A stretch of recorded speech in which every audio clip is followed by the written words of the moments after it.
Hey, everybody. Welcome to the Timmy Did What podcast. My name is Kara Burrell, and sometimes I go by nuancehoe. Thank you guys for joining us for this live stream today. Just trying to think of what intro I wanted to do, but I'm really just going to speak from the heart. Like a lot of us, we've been horrified at what has been revealed in the latest drop of the Epstein files, even more than we already were, I think. And I have been desperately trying to figure out, what does the anti-trafficking movement, people like Tim Ballard, who you know is my pet project. Let's go ahead and get Ryan in here, and then we will talk about all the things we're going to cover today. Hey, Ryan. Ryan Fisher, Hey, everybody. How's it going?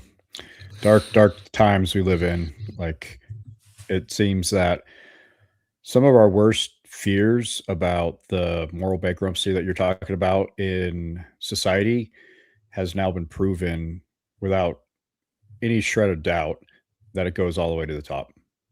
And it's not necessarily a partisan issue. It goes to the top of both parties. It goes top of everybody that's powerful and has money and influence is part of something that's really dark and sinister. And the worst part is they've been getting away with this for a really long time. And we're just finally getting a glimpse into this world that's been controlling the narrative and all of us. And I'm with you. It's really disturbing. I'm still reeling from every 5 minutes. Something else comes out of these 3 million documents in the Epstein files that is just confirmation of what we probably always believed deep down in our gut is going on, but haven't wanted to face it or confront it or accept the reality of it. And now we're forced to accept the reality of it. And so here we are. We got to deal with it. If there was ever a divisive episode, I hope it's not going to be this, but it probably is going to be, because Tim Ballard appears on this podcast in late November. And this is the only verified place where I can see him having an opinion about the Epstein files, basically. And he's on a podcast called Ami's House that is run by these two Jewish bros who just bro out like the other kind of podcasts, who just want to have conversations, dude. Like, aren't you open-minded to having conversations? Like, let's think rationally here. So, of course, they bring on Tim Ballard. And they talk pretty honestly and openly about the theories around Israel being part of the deep state that controls the Epstein files. So just saying that alone, I'm going to get demonetized. So this is going to be an extremely controversial episode. I do want to hear everyone's opinions. We are going to try to respond to them the best that we can throughout this, but it's going to be tying the theory of an elite billionaire cabal of people who seek to do horrific things to children, to Jeffrey Epstein, to Mossad, and to Israel.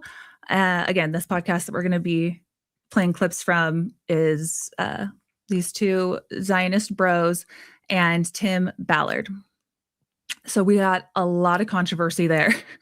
And we want to state vehemently off the top, if you are just coming to our page for the first time, we talk about Tim Ballard, both me and Ryan, extensively because of our knowledge of the case, Ryan's expertise working with Tim Ballard, and have combed through the files. And we are not the anti-sex trafficking movement. We are very much pro taking down PDF files and the people that they harm, and exposing people like Tim Ballard who just profit falsely off of narratives without actually doing anything, and harm, gain power, and do things all the way to alleged rape along the way. So what I'm making here is, we care about these issues, so I don't want to be accused of that. We're definitely anti-trafficking, and that is why it's so ironic, because you want to say now, like, well, where are all of these anti-trafficking people in this movement? Like, where are all the QAnon people? Where are all of the 4chan people now, the Pizzagate people? I went to X, and I was really surprised to find that if you type in Sound of Freedom and Tim Ballard across the internet, you will find a lot of people saying that Tim Ballard and Sound of Freedom were the first people who cracked open this whole Epstein billionaire cabal, which we're going to debunk. And I'll be posting a video later today as I debunk an interview of Don Jr. talking to Tim Ballard about the Sound of Freedom in 2023, asking like, isn't this 100% issue? Don Jr.'s like, isn't this 100% issue? Shouldn't we all agree on that this is bad? Harming children is bad. That's 2023. Here, stone cold silence from a lot of people within the magosphere, a lot of people whose names are implicated, a lot of people who have gone into suppressing the release of the Epstein files. And then Don Jr. says at the end, he's like, this should be a 100% issue. I mean, I guess a 99% issue. Save the people, there's going to be some people who are obviously not within that 99%, who are the people committing the crimes. Very much implicated in these crimes, as we will discuss. Mm-hmm. But Don Jr. himself, if you don't know, is recently ended his engagement to Kimberly Guilfoyle and is now engaged to this woman named, I can't remember her first name, Bridita Anderson, who is the daughter, this is the stuff that they don't tell you, that is the daughter of the banker and the powerful Palm Beach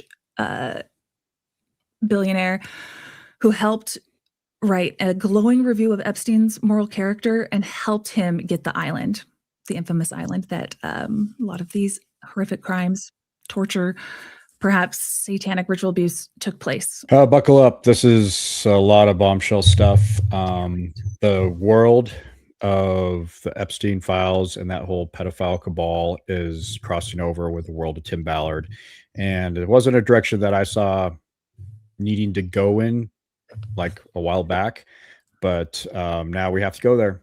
And Tim's brought us into this political world and the attacks on the left and all of the BS narration and rhetoric that we have to sift through, because there's a lot of it and there's a lot of cover up, and the stuff that Tim's covering up is directly related to the whole cover up of the Epstein files. In fact, he's part of it. And so we have to talk about it now. So buckle up. There's some disturbing stuff here, but we got to get through it. We got to get through this and shine a light on this and hopefully do something that will end up being a positive change for our country and our society in the end. And maybe we can play a small role in that. That's my hope anyways. Wow. Thank you, Ryan. Just got the chills. Okay. So this first clip is them kind of giving this glowing introduction of Tim Ballard. It is very classic to the right-wing brosphere. If you know the Joe Rogans, name your podcaster who was sitting at the inauguration, and they're probably part of the right-wing brosphere. However, on this podcast, Ami's House, they fall in line with the same kind of extremist ideology where open-minded bros on a podcast act like they're not forwarding propaganda. They're just asking open-minded questions. So the formula is basically you get some emotional stories about children, lots of religious language, add in fear-mongering talking points, and then let the guest run completely unchecked. Right? So that audiences walk away thinking that, oh, this person's great. They save kids. And they also talk about Israel and politics, and that must mean that the world that they describe is true as well. So it's forcing an ideology that we all didn't sign up for, that is manufactured through moral panic and religious panic. It's the same trick that's been used for decades, where there's fear and a hero narrative and no critical thinking skills. And that is a radicalization pipeline. And that is the pipeline that we are on if people are denying what is actually in these files, and that there are people that need to be brought to justice. And if I could, this is a radicalization pipeline. Go ahead. And if I could also set this up, I want people to be aware and watch for what is happening here, because we've been watching, everybody that's been watching the Timmy Did What podcast can see how Tim attaches himself to righteous causes or virtuous endeavors, and then uses that to justify everything he's about and wants you to judge him by those things. Meanwhile, behind the scenes, what we've seen in all the affidavits that have come forth is that he was actually guilty, allegedly, of committing horrible sex crimes against women. And so he's using these virtue virtuous endeavors to hide his true persona of what he is. And one of the virtuous endeavors on a national stage is the state of Israel, the advancement and the prosperity of Israel, and that it's a righteous, virtuous endeavor. Meanwhile, behind the scenes, some very dark things are happening. And what we see with what has been plain as day revealed in the Epstein case is Jeffrey Epstein had all these ties to Israel, to the Mossad. There's pretty credible evidence that he was working for Mossad, and he got dirt on powerful people through abusing children, through providing a trafficking service to powerful people, getting dirt on them, and then being able to coerce them into an agenda that served Israel. So the virtue signaling that's happening on the front page is just a front for hiding the true crimes that these people are a part of. And so I just want to put that out there so that we can watch for it and hopefully recognize it wherever it pops up. Yeah, excellent. Because like you said, it is dark, and it is like a Trojan horse that they'll do a lot of things. It's basically culture war. It's a manufactured culture war, getting people to hate one another instead of looking at who's actually, making sure that I can't get the free healthcare that Israel has, like amongst everything else. Ask yourself why we send them hundreds of billions of dollars a year and they have free healthcare and we don't. But yeah, it's a Trojan horse for a darker culture war that involves, again, don't cancel me, but a lot of pro-Zionist talking points, we'll say. Yeah, and I was part of that pro-Zionist endeavor. I just want to throw out there, I was tasked by the Church of Jesus Christ of Latter-day Saints, the Mormon Church, by a top apostle, Elder Ballard, to make a pro-Zionist TV show, national TV show featuring Tim Ballard. So I was in this machine. I didn't know it at the time, but I was involved in this Zionist propaganda machine, and at, less than 10 years ago. So I have a little bit of a glimpse on how this works and what they're pushing, this religious narrative to justify all of their crimes. And so that's firsthand account for me. Just want to make sure that that's out there in the public record. And neither me or Kara are suicidal. People are asking, is there some direct connection with Tim Ballard in the Epstein files? I actually prefer what we're going to talk about today to show how what Tim Ballard thinks about the Epstein files and the people involved with suppressing them, and what is justified in securing our national security and bringing forth the second coming of the Messiah. So that's what we're going to get into. And that's why I'm at a loss for words. So not in the Epstein files directly, but something far more insidious is happening right now. Also, I just want to say thank you to people leaving super chats. Thank you. Civ the Shrew, thanks for the $10. Thank you, Kara and Ryan, for the hard work you both do. And happy birthday, Kara. Oh, I forgot it was my birthday on next Tuesday. I think it's Tuesday. The big 3-7. Can you believe it?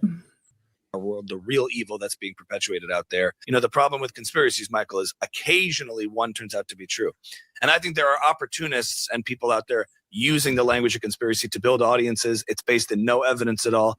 That's not Tim Ballard. He speaks that language, but it's verified in actual experience and actual work he's done. People are out there talking about Israel and Jews around this topic, and so you can't ignore it. So we thought it was important to have him in, someone who actually knows what he's talking about. You can start parsing truth from fiction.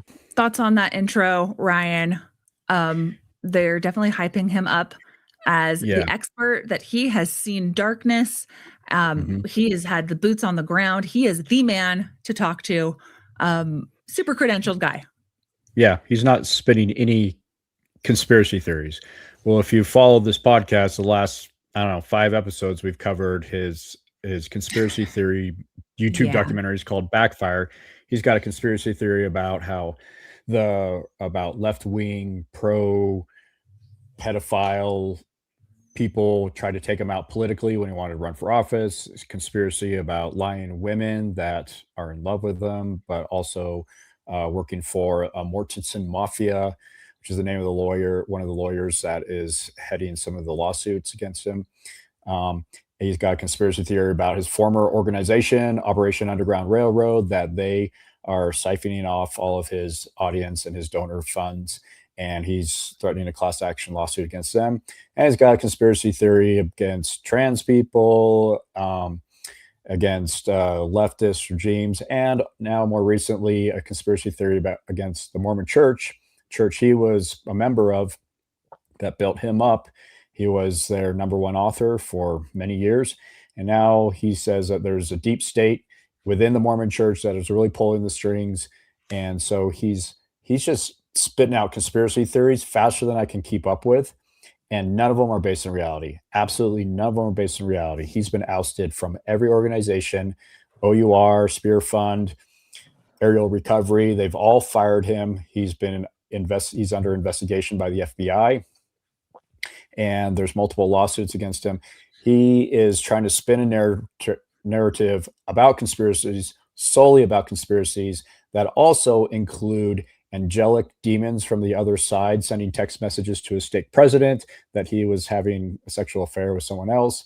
So this conspiracy theories in his universe, in the Tim Ballard multiverse, goes between this dimension, other dimensions. I mean, I'm not making this up. Watch the stuff on his own Instagram, YouTube channel about his conspiracy theories, and none of it's based in reality. It's all delusions of somebody that's clearly has brain damage, in my opinion, from drug and alcohol abuse. Just an opinion, but lots of other people share that opinion too.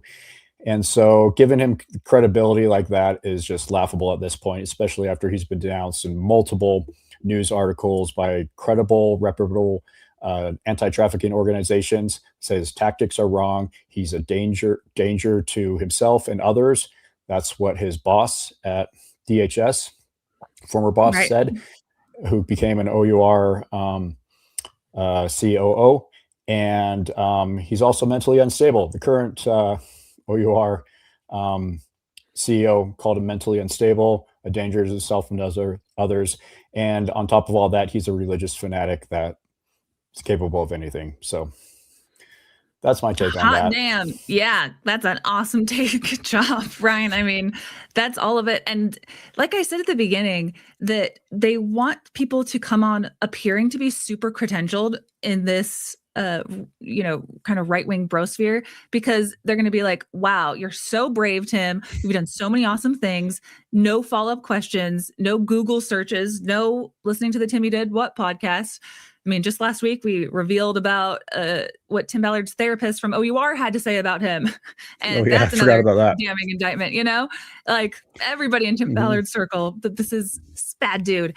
But he's so brave. He's so credentialed. Don't you think that Zionism is amazing? And don't you think that we're the victims? Let me also read this comment. Made me laugh.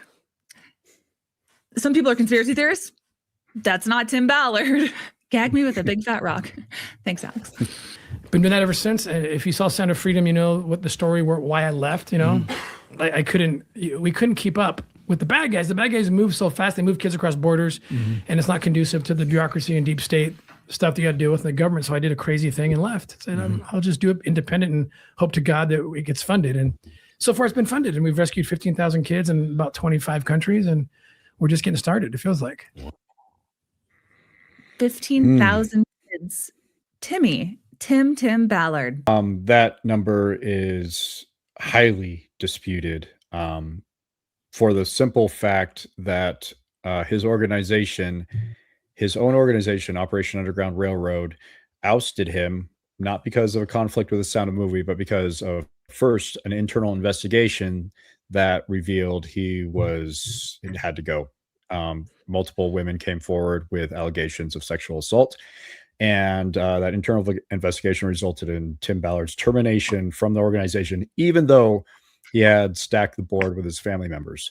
Even they were like, this is too much. So that's point number one. Point number two, OUR immediately suspended doing all operations, foreign and domestic, that Tim had crafted. The operations where they go on the ground posing as tourists looking for access to kids, which was not only previously denounced by anti-trafficking organizations all over the place, but they had concluded, and they're on record as saying that we find that it's not effective in locating and rescuing kids. So his own organization says that his tactics weren't effective, and yet he's saying, well, we've rescued 15,000 kids using these tactics. So his own organization has denounced his own tactics. And then if you dig into the details of every single operation that he went on, as I've talked to many of the operators that were on there. Some of them are personal friends of mine from Operation Underground Railroad. Not only do they have doubts about the validity of what they were doing, they have reservations that they were actually causing more harm than good by going into these tourist towns, looking for kids in places where they found markets didn't exist. They're like, we walked around the beaches for 4 days and could not find anybody. And a lot of people were horrified that we were even asking for niños at that location. But then somebody would come forward. And so some of those operators that went on these missions came back thinking that they were creating a market in places where a market didn't exist. And that's what anti-trafficking organizations have denounced Tim and OUR for previously. So the number 15,000, there's no records that support that. And if you go look at like one of his most famous operations, Operation Toussaint, I believe it's called, that was in Cartagena, Colombia. That was the operation featured in Sound of Freedom movie. If you dig into that operation, all of the kids that went to this island party that Tim set up, they were above the age of consent. None of them were found to have been trafficked. The charges against trafficking against the main villain, Kelly Suarez, were dropped. She was not charged with trafficking. She was later charged with pimping for accepting money for participating in that. However, she wasn't charged with trafficking because no kids were trafficked. So if that's one of the most famous operations that was featured in Sound of Freedom movie, and it has been shown through investigative journalism by people like Red Pilled America on YouTube. Go ahead and look them up. Red Pilled America, Tim Ballard, Kelly Suarez. They have debunked all of that through the court documents. I was involved in that trial. I went down and testified. The trial shows that there were no services provided to the kids or the mostly adults from that raid because they were determined to have not been trafficked. They weren't trafficked, meaning they weren't rescued. And that is the most prominent rescue that you're featuring in your Sound of Freedom movie. If that is, and no kids were rescued, it makes me and many others think, were any kids rescued? I'm sure some kids were taken from a bad situation to a better situation. But in that raid, and also regarding Foyer de Sion, the Haiti orphanage that was ran by OUR, the kids there were not taken from a bad situation and put in a better situation. We have Jeff Frazier, the CEO of OUR, on camera in 2020 saying that we need your money. This orphanage and these kids are eating maggot-filled rice. They have worms getting into their feet. They don't have shoes. The staff is overworked and underfunded. This is after 6 years of OUR fundraising for that orphanage. He's just proving that the funds for these kids in aftercare are not reaching the kids. So every channel that we've gone down, every person that I've talked to has illuminated the fact that in the majority of the cases, the kids are not being rescued from these raids. And the ones that go into OUR aftercare are not receiving aftercare. The kids in OUR ran orphanage, Foyer de Sion in Haiti, are not receiving any of the funds that they're raising back at home. And then we have Tim saying that, well, we're in the business of storytelling for fundraising purposes. He blatantly says that to his own staff. And so it leads me and many others to believe that very few kids were probably rescued, certainly not to the tune of 15,000. Yeah. Ryan, you're amazing. Again, thank you for that explanation. And just what's really making my heart heavy is we talk a lot about the fraud of Tim Ballard. But what's hitting me lately is just how insulated from responsibility and untouchable these fucking douche bros know that they are. That Tim Ballard acts like that he's going to have total impunity. And it turns out he might, that the justice system might throw out the women's case. He might never serve a day in jail. He might never have to have restitution for what he's done. But furthermore, that these millions of dollars wasted by good people who want to bring an end to sex trafficking, but people more than likely, if they were donating to Tim Ballard, were paying to be brainwashed into his idea of what trafficking looks like, so that when it actually really does appear, like in the Epstein files, if he is the one who is still supporting the administration that is suppressing the Epstein files, they have been paying to be brainwashed by him and not out of the service of rescuing sex trafficked children. Do you know what I mean?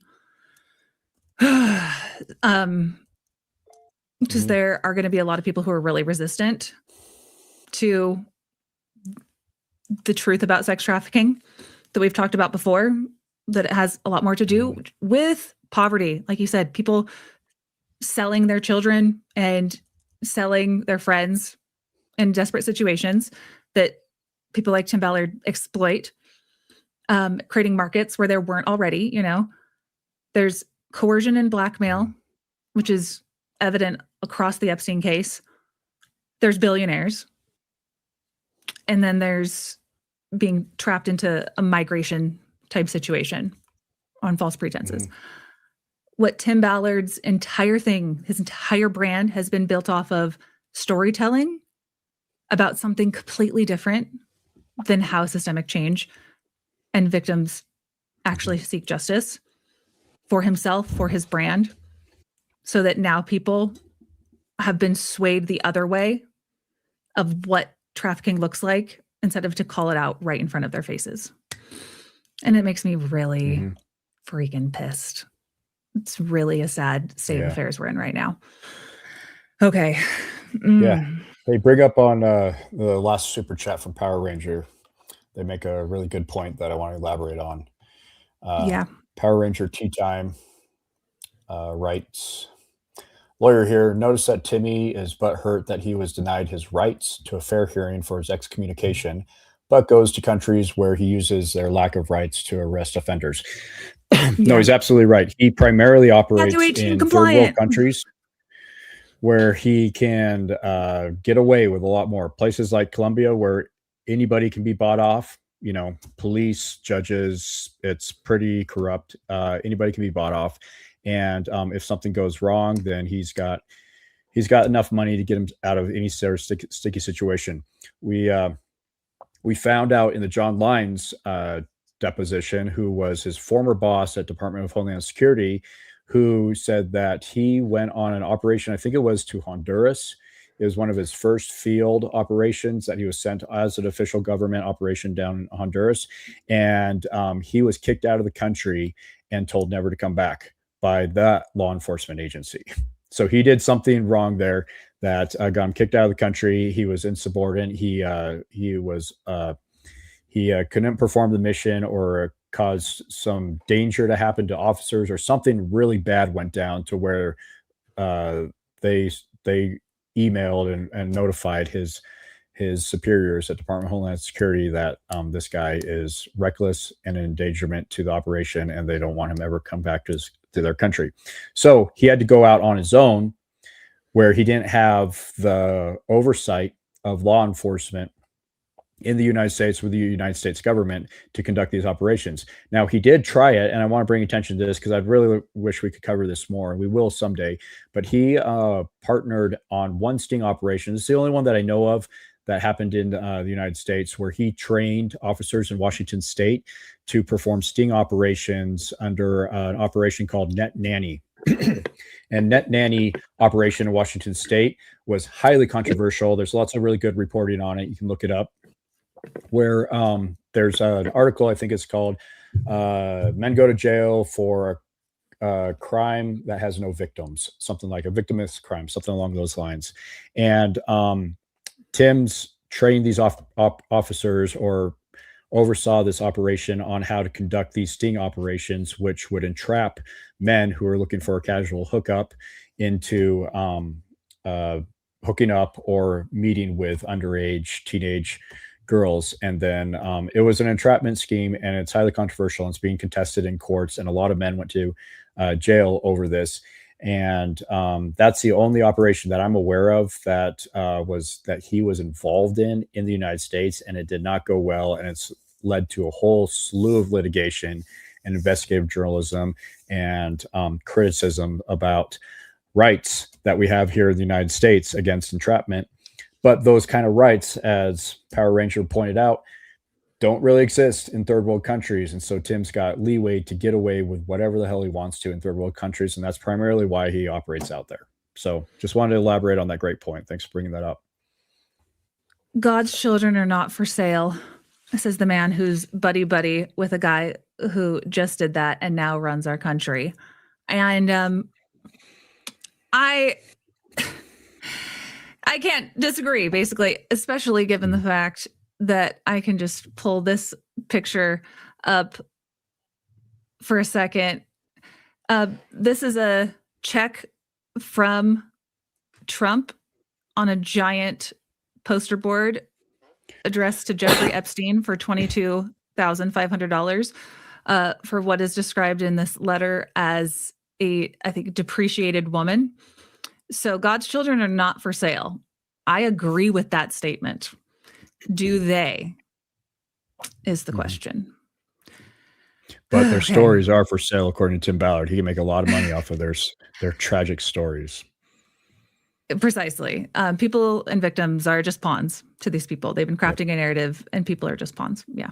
If you guys are just tuning in, this is the Timmy Did What podcast, where we talk about Tim Ballard, the world's leading expert in anti-sex trafficking, which made me investigate, what does Tim Ballard have to say about Epstein and all of the things that are happening. So now I'm going to play a clip from this podcast from these Zionist bros who like to have conversations and are open-minded.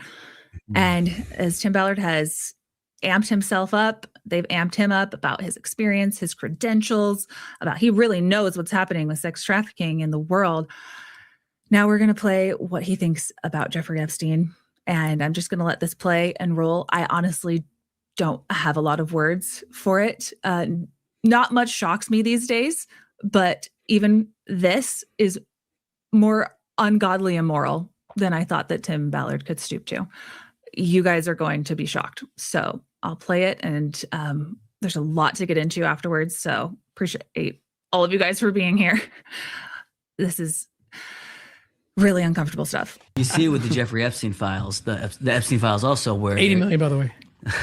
Where they're Take that, Tucker. they're trying to link. It's sort of like it's like an official way to link Israel to pedophilia with the Epstein files, saying the reason they're not being released is because Israel won't allow them to be released, which is a different way of saying is like the most despicable thing on this planet.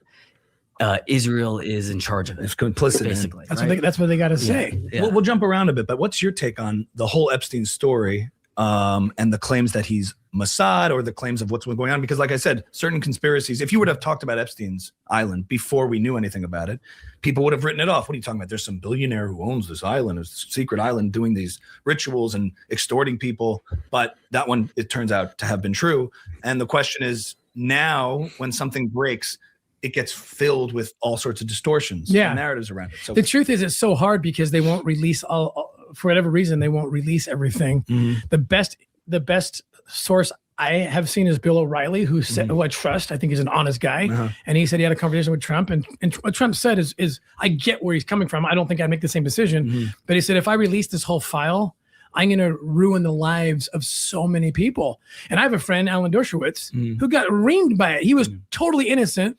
Meaning people who have nothing really to do with it, but because there's some association, because he was this financer for years with all these connections, they would have to then do all of this legwork to unpack their association, even if they did nothing wrong. Right. And a lot of good people visited the island before they knew, like Alan Dershowitz is one of them, was a great guy. Yeah. And he went down with his wife, and all of a sudden one of these women made a false accusation. And I know how that goes, because I've been through that for the last 2 years. Right. And then his life was destroyed. Right. So that's where Trump's coming from, according to Bill O'Reilly. Right. And so from there, we don't know. So then what we do know, well, he's one of these people that you've kind of exposed over the years, types like him, who are these harvesters or whatever.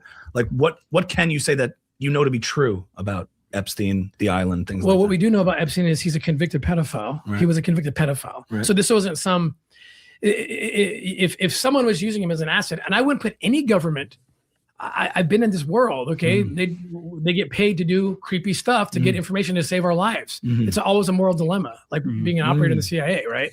So if you got some guy, he's a pedophile, so let's get it off the table that he's some just secret agent that's pretending to be no, he is a pedophile. Right. Okay, he was convicted in Florida. Okay, so he desires to have sex with minors. Okay, and so now you're going to tell me that either a U.S. or Israeli, agent or operator signs him up as an agent because he now has access to others. That wouldn't blow my mind. If any government was doing that, if it's going to help them protect people from a nuclear bomb or something, right? So I'm open to that world because I understand that world. I don't want to be in that world. I don't want to be that guy. So you're saying it's not. Sorry, go ahead. Yeah. No. I appreciate that. You're saying that's not out of the realm of possibility that either an Israeli or American intelligence agency would use someone like that to further their interests. Correct. Okay. To use evil people who have evil intentions, but can be useful for a mission of saving civilians in their country. People do that. It has to. There's a compromise that has there's to be a compromise. You know what CIA operators do? They try to pay people to betray their country. That's what I couldn't do it. I went down that road this year. I'm like, I can't do this. I want to go black and white where it's children being raped is wrong. Oh my gosh. You guys. Wow. Okay. So I just wanted to let it roll. He says a lot of claims there, but are you guys picking up what he just said? I titled this, "The World Should Never Be the Same After What Tim Ballard Just Admitted," for this reason. He just admitted that it is completely, entirely possible that governments, whether Israel or the US, the people in the CIA, they have to betray their country all the time. They have to do things all the way up to what? Run an elite, blackmailing global cabal of raping and trafficking women and children. And if you read the Epstein files, all the way up to torture, murder, that is what it takes to have a sovereign country. That's what it takes. We all wouldn't be here, possibly, if it wasn't for that. Does this not prove, beyond a shadow of a fucking doubt, that Tim Ballard has never cared about the interests of victims or children at all? He has a completely different, high-minded sovereignty idea about America and Israel and what is justified to bring about the security of those nations, all the way up to defending Alan Dershowitz, the lawyer for Israel, who is Epstein's lawyer, who we can get into talking more about who Alan Dershowitz is. The sweetheart deal that Epstein got, that Alan Dershowitz is behind protecting this entire establishment, but most especially Epstein. And if you just heard what Tim said, he also said, I know that Alan Dershowitz is innocent because some random person just popped up. What the fuck?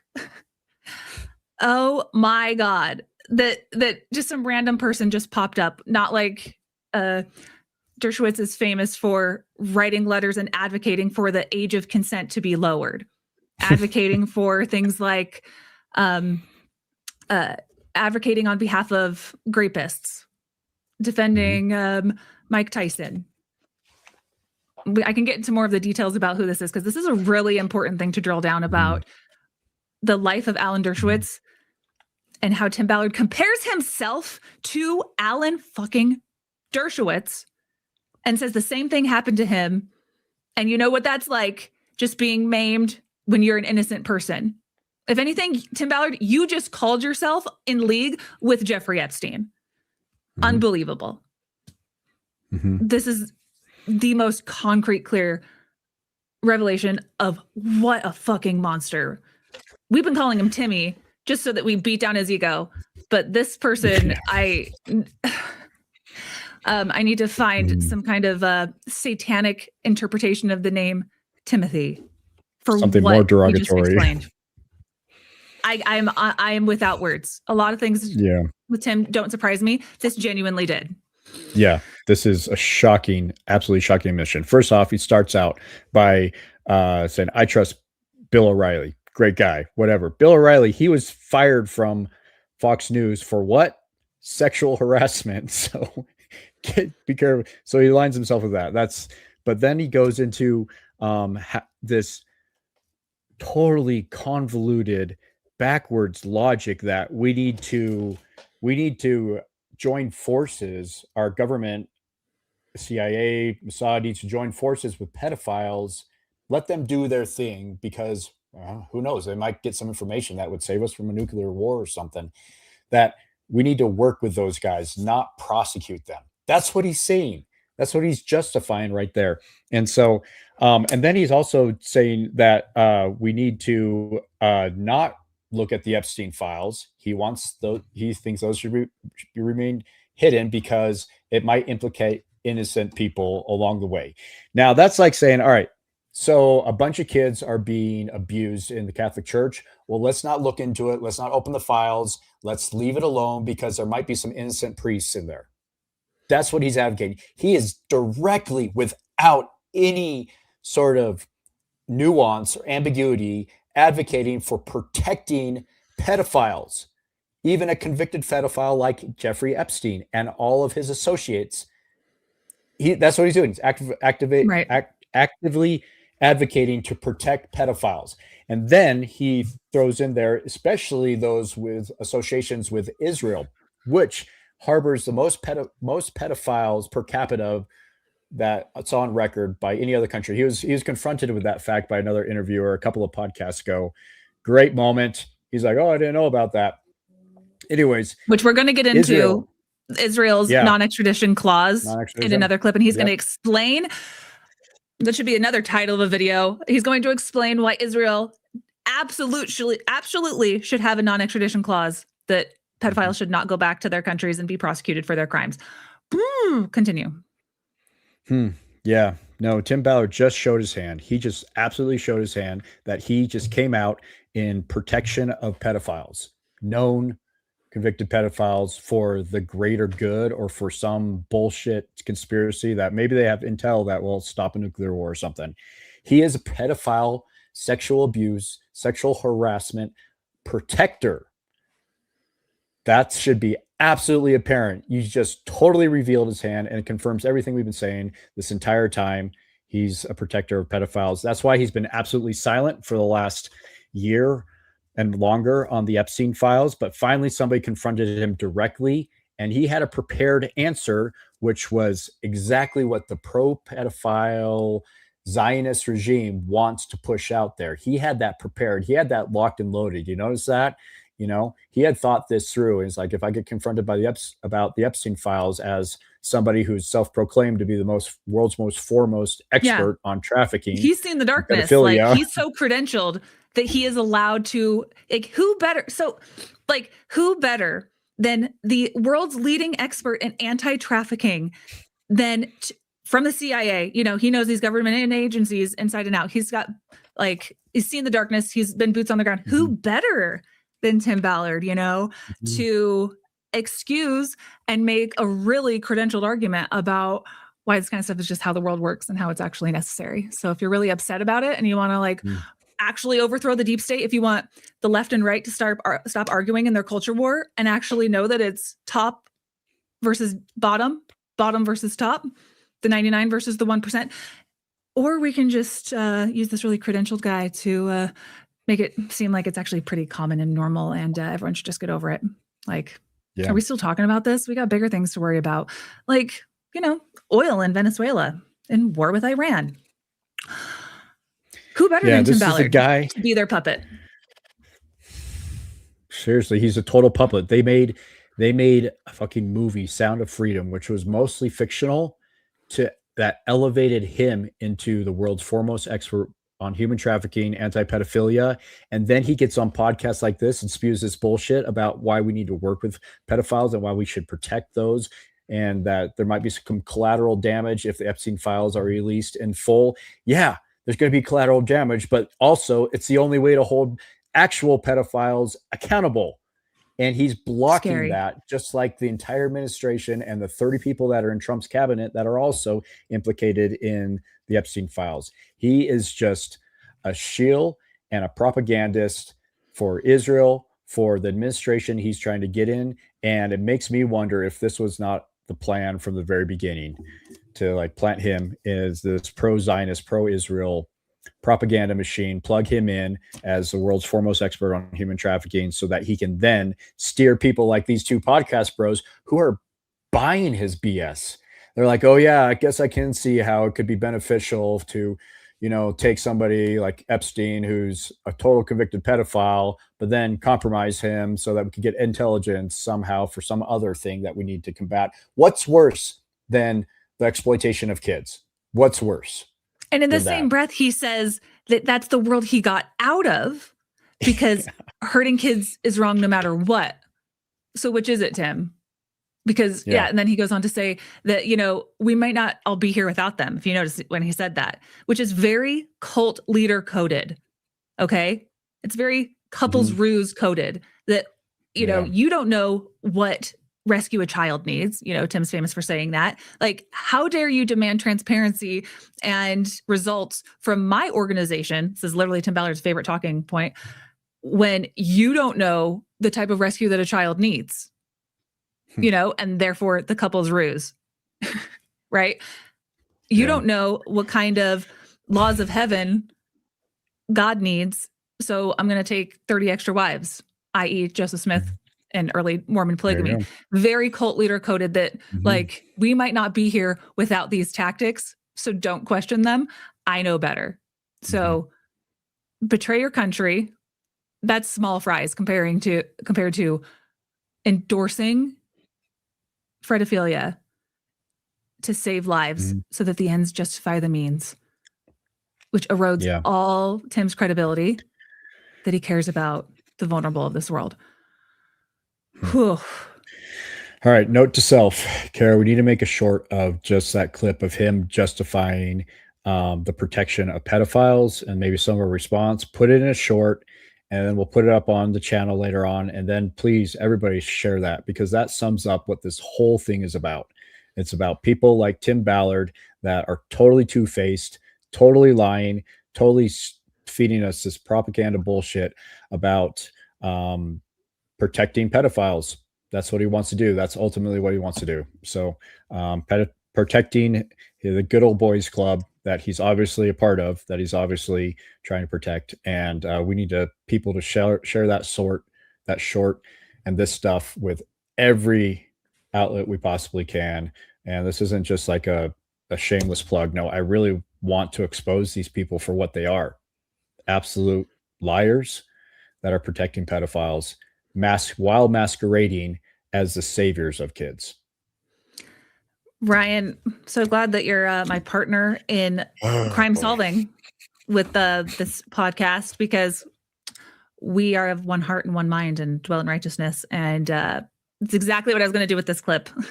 That's why I introduced it so well at the beginning, because it needs to go out as its own clip. Thanks, Joe. Joe said, Kara, Ryan, I'm blown away. You just scooped me on the Tim Ballard stories I'm trying to do, and I am in love with you for it. Thanks, Joe. Joe's a good guy, and we're planning some collabs later on. Thank you, Hellfire Agency. Got a lot of good scoops. So I scooped the scooper. Need to talk a little bit about Alan Dershowitz, then we can talk about how that implicates. Did you ever see Mr. Epstein with underage girls? No. Oh, no. If I had ever seen Jeffrey Epstein in any inappropriate situation with an underage girl, I would have terminated my relationship and turned him in. No way. So you're obviously surprised by the allegations. We were shocked. That's Alan Dershowitz, a former Harvard law professor and perhaps the most famous devil's advocate in U.S. history. He's gone to bat for people like Ghislaine Maxwell, Jeffrey Epstein, O.J. Simpson, and Donald Trump. But who is he? According to a 2019 New Yorker profile, Dershowitz's lectures on defending accused rapists made some of his female students uncomfortable. As one former student remembered it, he had convoluted ways of thinking about how men could misinterpret lack of consent. Let me go to this wrote an section. op-ed in the LA Times with the headline, "Statutory rape is an outdated concept," where he argued that the age of consent should be lowered to at least 15, no matter how old the partner was. Then, in 2005, Epstein hired Dershowitz to coordinate his defense against the allegations he had sexually abused minors. Okay. So that's some explanation on the guy that Tim Ballard says is completely innocent, just like him, that falsely accused of things. But how interesting is it that, Alan Dershowitz is famous for defending predators, when that's basically a theme of this channel, is that Tim Ballard is a predator, and who better would be his, the people that Tim has said that he prays to be more like.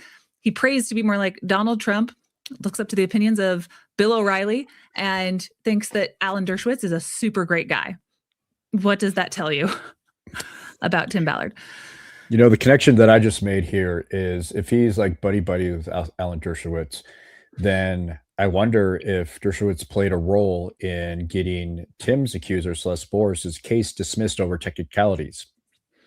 I wonder if he was advising Tim's lawyers or legal team, behind the scenes somehow, as a person that is an expert on getting rapists off the hook. I don't know. Either way, whatever happens, those are just that's just speculation on my point, but it wouldn't surprise me.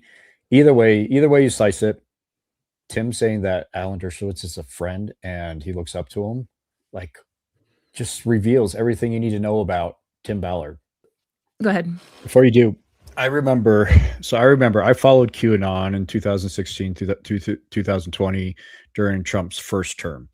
And what we're finding out is that some of the stuff that QAnon was claiming was happening at the upper echelons of government and society actually are happening in real life.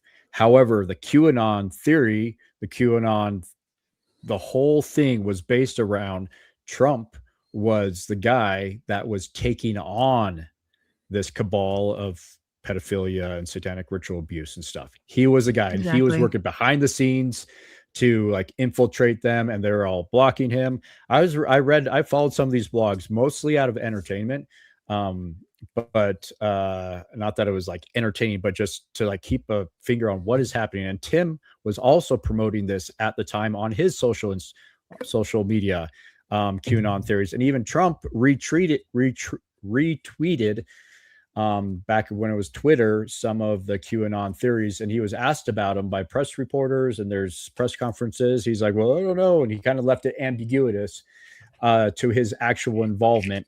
And so QAnon followers, which were predominantly white middle-aged women, made up the majority of that study was done. They all looked to Trump for signals on what was happening behind the scenes to take down the secret cabal of pedophiles.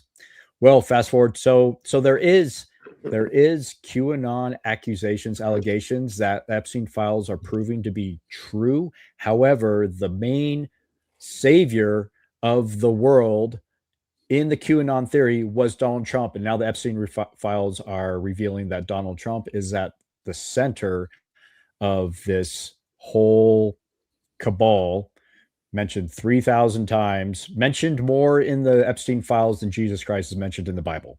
That's how central he is to this whole story. And so the QAnon theory got the villain and the savior switched, which is exactly what Sound of Freedom is happening. The villains of Kelly Suarez and others and the savior Tim Ballard are switched. The villain actually is Tim Ballard in all of this. And so it's just another example. The world's upside down.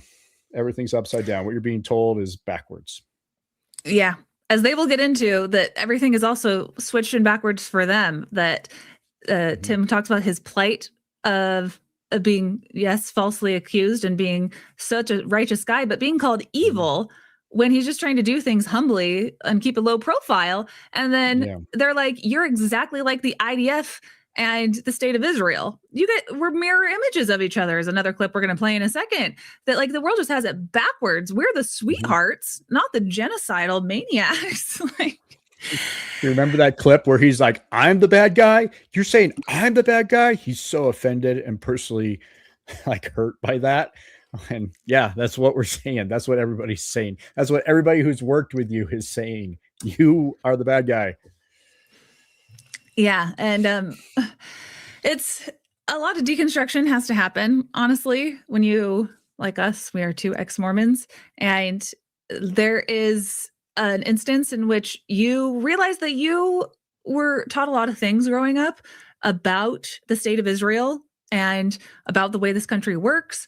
Just pretty much as any American who got their textbooks from McGraw-Hill, who was Ghislaine Maxwell's father, who owned that textbook company. You're going to be taught some false things along the way, all right, American or Mormon or otherwise. And it's no secret that America and Israel are allies, and that we send them hundreds of billions of dollars and bombs that knock down hospitals, schools, and people living in tents with nowhere else to go that are supposed to be in safe zones. So we do a lot of work with Israel. I think it's pretty well established by this point. But the Zionism that seems so out of place in America, of why our country supports them so much, has obviously a lot to do with the way that AIPAC and different evangelical circles have morphed their narratives with the Christian right, including Mormonism, probably the very most. I've been wanting to play this clip on the podcast for a while whenever we talk about Tim Ballard and Israel. I have a clip here from the podcast that I did shortly after October 7th, when a lot of people were starting to get interested more in the Israel-Palestine conflict. And I brought on my friend Lindsay from Socialistly Awkward, who did an amazing post that I had invited her on to talk more about deconstructing Zionism with her. So I did a 4-part series. And if it's all right, I just want to, for people who don't understand what it's like to grow up not just like pro-Israel, but rabidly Zionist because of the theology within Mormonism. Tim Ballard alludes to it with this thing called the American Covenant. If you ever hear him say, Israel's a promised land, America's a promised land. Ryan is an expert and did Book of Mormon geography tours around the US based on these principles of America being a promised land. So the theology that Mormons believe is backed up in their scripture is like Christian evangelical AIPACism to the 1 millionth degree. So I'm going to play people in your audience who are ex-Mormon or affiliated with Mormonism. I was raised very conservatively. I grew up listening to talk radio, Glenn Beck, Sean Hannity. My dad worked construction, and we would go help him on job sites, and we would talk about all of these things. I'd hear about all of these things. And a topic we would have at the dinner table would be the last days. We talked about that all the time. That was a topic that came up a lot. And a feature of that was that the formation of the country of Israel is essential to Jesus being able to come back to earth again. And we would talk about the interplay within Mormonism between the temple in Jackson County that needed to be built and the temple in Jerusalem, the 2 Mormon prophets going to Israel, and how everyone at that point would hate Jewish people or be fighting against them or fighting against the country of Israel. Then these prophets would come and they would hold back the armies of the whole earth until one day they were killed. Their bodies were paraded around the street for 3 days, and then they were resurrected in front of the whole world. And we would talk about this. We'd talk about did we think this was happening soon? Who would the prophets be? How would we know? How would ever, like, these were conversations we were having when I was a small child. So this is something I always grew up with. And my dad had a particular affinity for the country of Israel.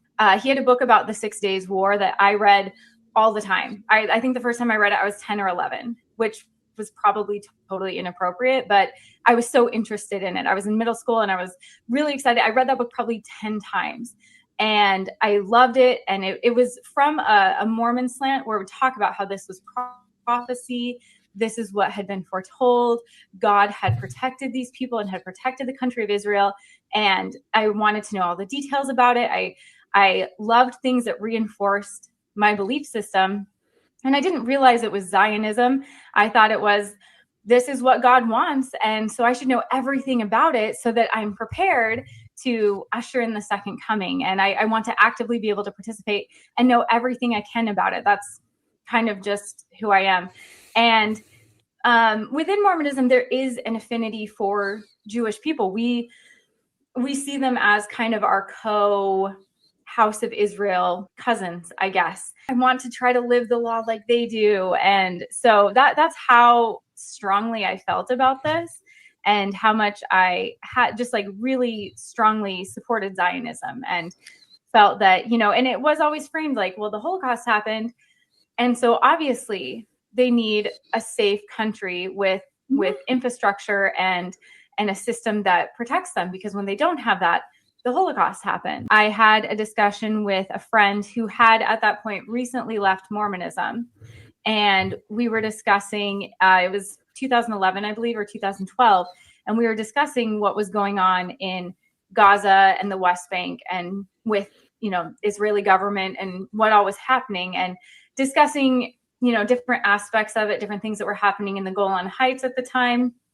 And my friend said, well, Lindsay, people are dying. Like, Palestinians are being killed. Their homes are being taken. And like, that has to factor into this discussion, their lack of power, their lack of even legal repercussion for what is happening for them, the lack of worldwide support for what is happening to them. They don't have that like Israel does with the US.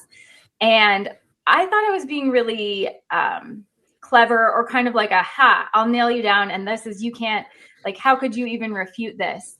And I said, well, you know how this ends. So how can you even say that? How can you even try to side with the Palestinian people? Because you know how this ends. And he was very gracious. He didn't have to be as gracious as he was, but he was very gracious about saying, are you serious right now? Like, we're talking about people. Like, we're actually talking about people dying. And you just want to make a religious point. You want to make a political point about something that you religiously believe that probably has no bearing on these people who are losing their lives and access to their homes and their property. All right. Isn't Lindsay the best? You can follow her on all the platforms at Socialistly Lindsay. I'll leave her links down below. And if you want to check out that series, I can leave that down below as well.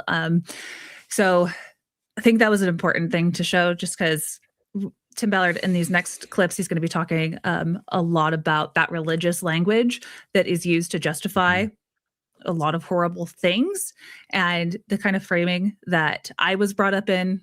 Ryan, you can speak for yourself, but it's not every single Mormon family is the same. But my dad and mom, they have been to Israel, and my dad even wears a kippah out of solidarity for some reason.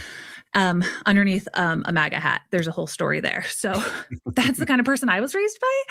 And that's the type of pipeline that is allowing people to skirt justice for horrible crimes against children, as we're going to talk about more. But go ahead, Ryan.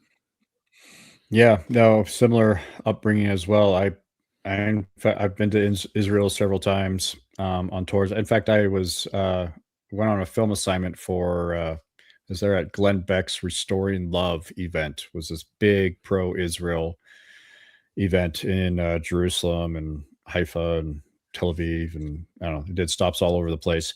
I was down there for that, and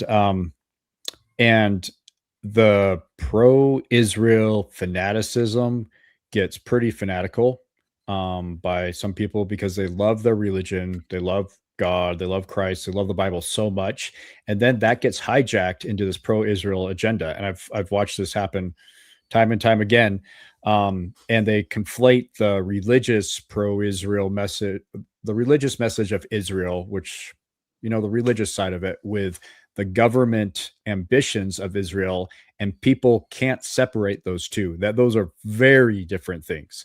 The history of Israel and then the Netanyahu-led government are very, very different things, but somehow they've been able to conflate both of those and then hijack the Christian ultra-right or Christian white nationalist audience into supporting the government agenda. It's like, well, if you love Israel, if you love Jesus, you love the Bible, then you love Israel and the concept of Israel. And if you love concept of Israel, Exactly, then you should support the government of Israel, even when they're murdering and killing and performing a genocide on Palestinian people in their backyard.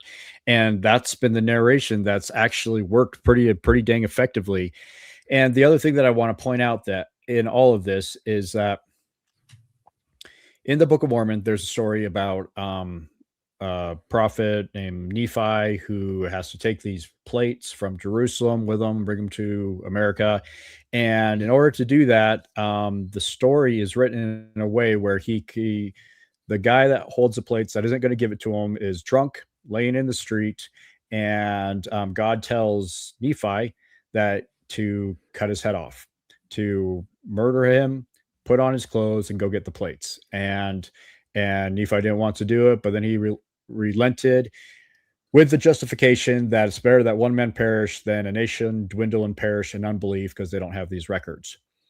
Now, that story is at the forefront of the Book of Mormon, and that is kind of the catalyst for this small group of refugees from Israel, from Jerusalem, going to the New World, establishing a new righteous people on a new promised land with the records of the Old Testament Jews and the 12 tribes of Israel. And all of that happened because Nephi was willing to cut the head off of this drunk man, defenseless man laying in the street that was inhibiting him from this righteous, grandiose taking on a new promised land. Now, that theme, which was written into the Book of Mormon, was also perpetuated and peddled by Joseph Smith to justify manifest destiny, that the Protestant Christian pilgrims coming to a new promised land had a right to this land, and they were justified in doing whatever they needed to do to obtain the land, which was being opposed by the Native Americans that were already living here. So that manifest destiny mentality was written into the Book of Mormon and justified from the very beginning. And that was just a theme that was stolen from the Old Testament, where the people of Jericho were standing in the way of the children of Israel. And so let's walk around the city and God will destroy them. And that's a righteous thing. Tim also says that in a couple of different places that there is such thing as righteous murder. And that whole theme is what's behind the Israeli government's justification for murdering and wiping out Palestinians today. These are not just some archaic Old Testament bullshit philosophies that should have been left in 1,000 years ago. They're actively being used on people today. And the Christians that are in America are being fed this propaganda and this narration, this justification through their love of the Bible and of Jesus, and hijacked their sentiments to supporting actual murder and genocide. And this is a theme that's happening all throughout. That's the politics today. And Tim is part of this. I understand this message because I embraced it and believed it at one time. And I put a whole TV show called Nephi Explorer that promoted some of these promised land ideas. You can actually, they're on my YouTube channel that I haven't touched in years, called Nephi Explorer. And I left up there my episodes with Tim and our travels, where I go to Israel and we go to Washington, D.C. and we talk about this Zionist mentality, which I now reject as something that's absolutely anti-Christian, that's dehumanizing of the people that are on the recipient end of that justification, and that is just blatantly murder. It's just blatant murder. It's justification for murder, and there's no two ways about it. So if you're Christian, if you love Jesus and the Bible, don't let your beliefs get hijacked into supporting something that is the opposite of what Christ taught. That's my plea. Well said. Ryan, you're amazing. Should me and Ryan do a show 4 days a week? If you guys want us to, there's so many things to get into and we barely have enough time. Yeah. But if you guys, amen, Ryan, just leave a like and leave a comment if you guys can to help push this out to the algorithm more. Ryan, you're on fire today. I'm glad that we set that context. People, I don't know another video on all of the internet that honestly explains how this web all fits together. You know, there's a crime board, there's a web, and there's a theology that all links these things together about where the support is going. So, Tim, we're going to get into a clip next about a lot of heavy details about the war, and just want to prepare you guys that we're going to get into some controversial issues here about Israel, about the IDF, about the Druze people. But yeah, I think it's super important to explain the context of what Tim Ballard is enabling through all of this type of rhetoric. And wow, thanks for the $5. You are the only ex-Mormons I know that are talking about Zionism. Let's have more of us spread the message. I left the LDS Church just to realize I'm still being lied to by the government. Good thing you guys already have a system in which to deconstruct. That's why a lot of people have layers upon layers of their deconstruction. I was an extremely conservative anti-feminist back in 2019, around the time that I left the church, and I deconstructed my belief in Joseph Smith, the Book of Mormon, God altogether, Christianity, and then eventually came to these conclusions that we're getting into today. So I didn't pop out of the womb this way. Again, my dad wears a MAGA hat every day of his life with a kippah underneath. Put those together, and I'm not as crazy as I could be. So give me some credit. God just was all over this, right? So I sneak into my first trip into Syria, and I get out there, and who's forward deployed? IDF, secretly. And I connect with them, and I'm like crying. I'm like, who are you guys? They have like this forward deployed medical tent. No one knows. And there's for no reason other than it's the right thing to do, right? At the same time, Gaza's going on and we're trying to help the Gazan kids. And it was just like this light bulb that went off, right? I hadn't been in the argument, but I knew inside it was bullcrap, what they were saying. But it was like, okay, wait a minute. Why won't the press talk about the Druze massacres? I know why. Because it'll expose what's happening in Gaza. It's the same war. It's the same fight. But it's for some reason, spiritually, demonically, it's okay to make up conspiracies about Jews, as has happened for the last 2,000 years, or even further, back. But they can't do it with Jews and Christians, so you better not talk about it. Because what happened on October 7th is what happened on July 14th of 2025. The same thing. But it's Druze and Christians. So I was like, guys, talk about this. It'll clear up that. It's the same jihadists, same tactics, same reasoning. And so that's why the media wouldn't touch it, because it would ruin their little counterfeit, their little fraud down south. And then it got even worse for them. So I started talking more. I'm like, if this is a land grab, I mean, it's so ridiculous. Oh, the Jews just want to get their land. I'm just like, you guys, I've been hanging out with all the Druze communities in Israel. They love IDF. IDF loves them. Why don't they want their land? It's the best land up in the Golan Heights, and it's beautiful, fertile land. And then you got this strip in Gaza that's a piece of crap land. Like, they don't want the land. They tried to give it away. They gave it to them for hell's sake. And then in 2005, they gave them more. Like, they want peace. Gosh. Israel just wants peace. Are you kidding me? Tim Ballard. They don't want their homes. They don't like their homes. They don't like where they live. They don't like the streets. They don't want the land. They don't want to even be there. We're doing them a favor by carpet bombing their cities. Oh my gosh. They don't want the piece of crap land. They don't want Gaza. Jared Kushner isn't, and Tim Ballard. Gosh, I don't even know where to start with this. Remember when Trump posted that insane AI-generated meme a couple months ago of like this golden city of like the Riviera of the Middle East with like him and Bibi sipping cocktails poolside with their shirts off, and like Trump and gold everywhere, and like his new imagined Gaza built on the bodies of dead women and children in mass graves. And it's going to be this new investment opportunity, all funded through foreign donors and propagated by Jared Kushner, his son-in-law. So the claim that Israel does not want any more land, and if they did, you'd know, because they would go get the Druze land. They'd go wipe those people out, and they're not. There's a reason why Zionism is called settler colonialism. It's because the Palestinians were already there, and then the Nakba happened, and then they killed and extradited between 750,000 to 1 million people that were already living on the land. They used to be rubbing shoulders, and then one day said, "I live in this house now." Okay, this is a settler colonialist project. You're saying that Israel doesn't want to expand. You're saying that when you see the IDF and they have little patches on their shoulder that don't just show the normal geographical layout of current Israel, they have the Greater Israel Project of all of the land in the surrounding countries that Israel's been trying to get its hand on, that they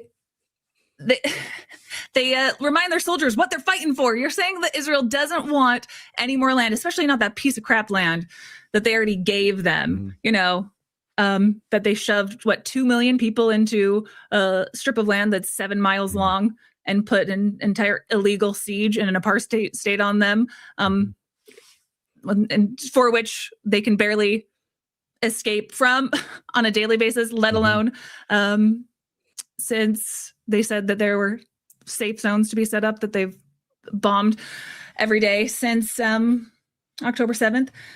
Whatever you think about the war, and whatever you think about, Israel, I think even my own Mormon mom, when I asked her over a year ago, she says, it does seem excessive, doesn't it? So if old Carol can say, yeah, the response does seem excessive to October 7th, there's evidence that it definitely has been. That hit me right away, obviously. But the thing that you guys just don't fall for this fucking propaganda that the Druze war is the same war. And if you realized what was going on with the Druze people, that's why the media doesn't want to cover it. If you realize what was happening with the Druze people, you'd realize that it's the same enemy that is conning people, that is fighting the Israel right now. And these two groups of Muslims, they're the exact same type of jihadist people. Yeah, the hypocrisy is too thick here, because the Druze were attacked by ISIS remnants, and ISIS want the Druze out of southern Syria. And Tim's like, they're attacking Druze, like we need to defend them and stuff. Meanwhile, the Israeli government is attacking and killing Palestinians on their southern border, and that's a righteous thing. They're doing that to do them a favor. It's like the hypocrisy is like, it couldn't be more poignant. And that one, he has got all the sympathy in the world for the Jews, and yet he supports the government that is killing the Palestinians on the southern end of the border. Like, I don't know, hypocrisy, black and white, 101 right there. Yeah, exactly. And it's conflating a lot of different people fighting for a lot of different things. And armed militias are going to do what armed militias do, especially when there's been billions, possibly trillions, invested into displacing people and stealing their resources in these Middle Eastern countries. That's something, again, you can talk about deconstruction. I didn't know that that's been a little side project of the United States government and the CIA since long before I was born. But you grow up and you read some books and you talk to some experts and you do some investigation, and you realize that a lot of the problems that America faces, they don't call it the Department of War for nothing. It's not the Department of Defense anymore. It's the Department of $1 trillion budget, because wars can be very profitable for not the American people, but billionaires, investors in weapons manufacturing, and oil tycoons. So, yay. Yay. In addition to the other point that Tim made was that, Israel doesn't want the land. They don't want the land. Well, it's been blatantly obvious that somebody that does want the land is Donald Trump. He has openly expressed, like you said, wants it to become the Riviera of the middle of the Mediterranean. And he said, like, you look at it now, it's just all rubble. Nobody would want that. They don't want to come back there, but we'll put in very nice real estate, very nice hotels. And then the Palestinians can come back and they'll be like, oh, this is so much better now, as if he was going to let them in, as if they would be welcomed back after they build all this grandiose casino style infrastructure. They'd be welcome back. Yeah. I don't think that's happening. Donald Trump has said he wants that land, just like he wants Greenland and for America and Canada. He also wants Canada to be part of the United States as well. And so, he said that America at one point was going to take over Gaza, take control over Gaza at one point, and then that hasn't happened. But okay, Tim, claim that Israel doesn't want the land, but Donald Trump is openly bidding on that piece of land and many other lands. And so you just can't, he can't have it both ways. Yeah, he's just dodging all of these, anti-Semitic dog whistles from people who are like, if you think that Israel wants the land, they don't. And if you think that the Palestinians have any just cause to be upset with Israel, they don't. Because just look up at what Muslims are doing up here to the Druze people. If you think that it's an internal conflict and a civil war and involving a lot of different groups and people, and if you think it's completely different, the simplified answer is that it's not. It's just these Muslims.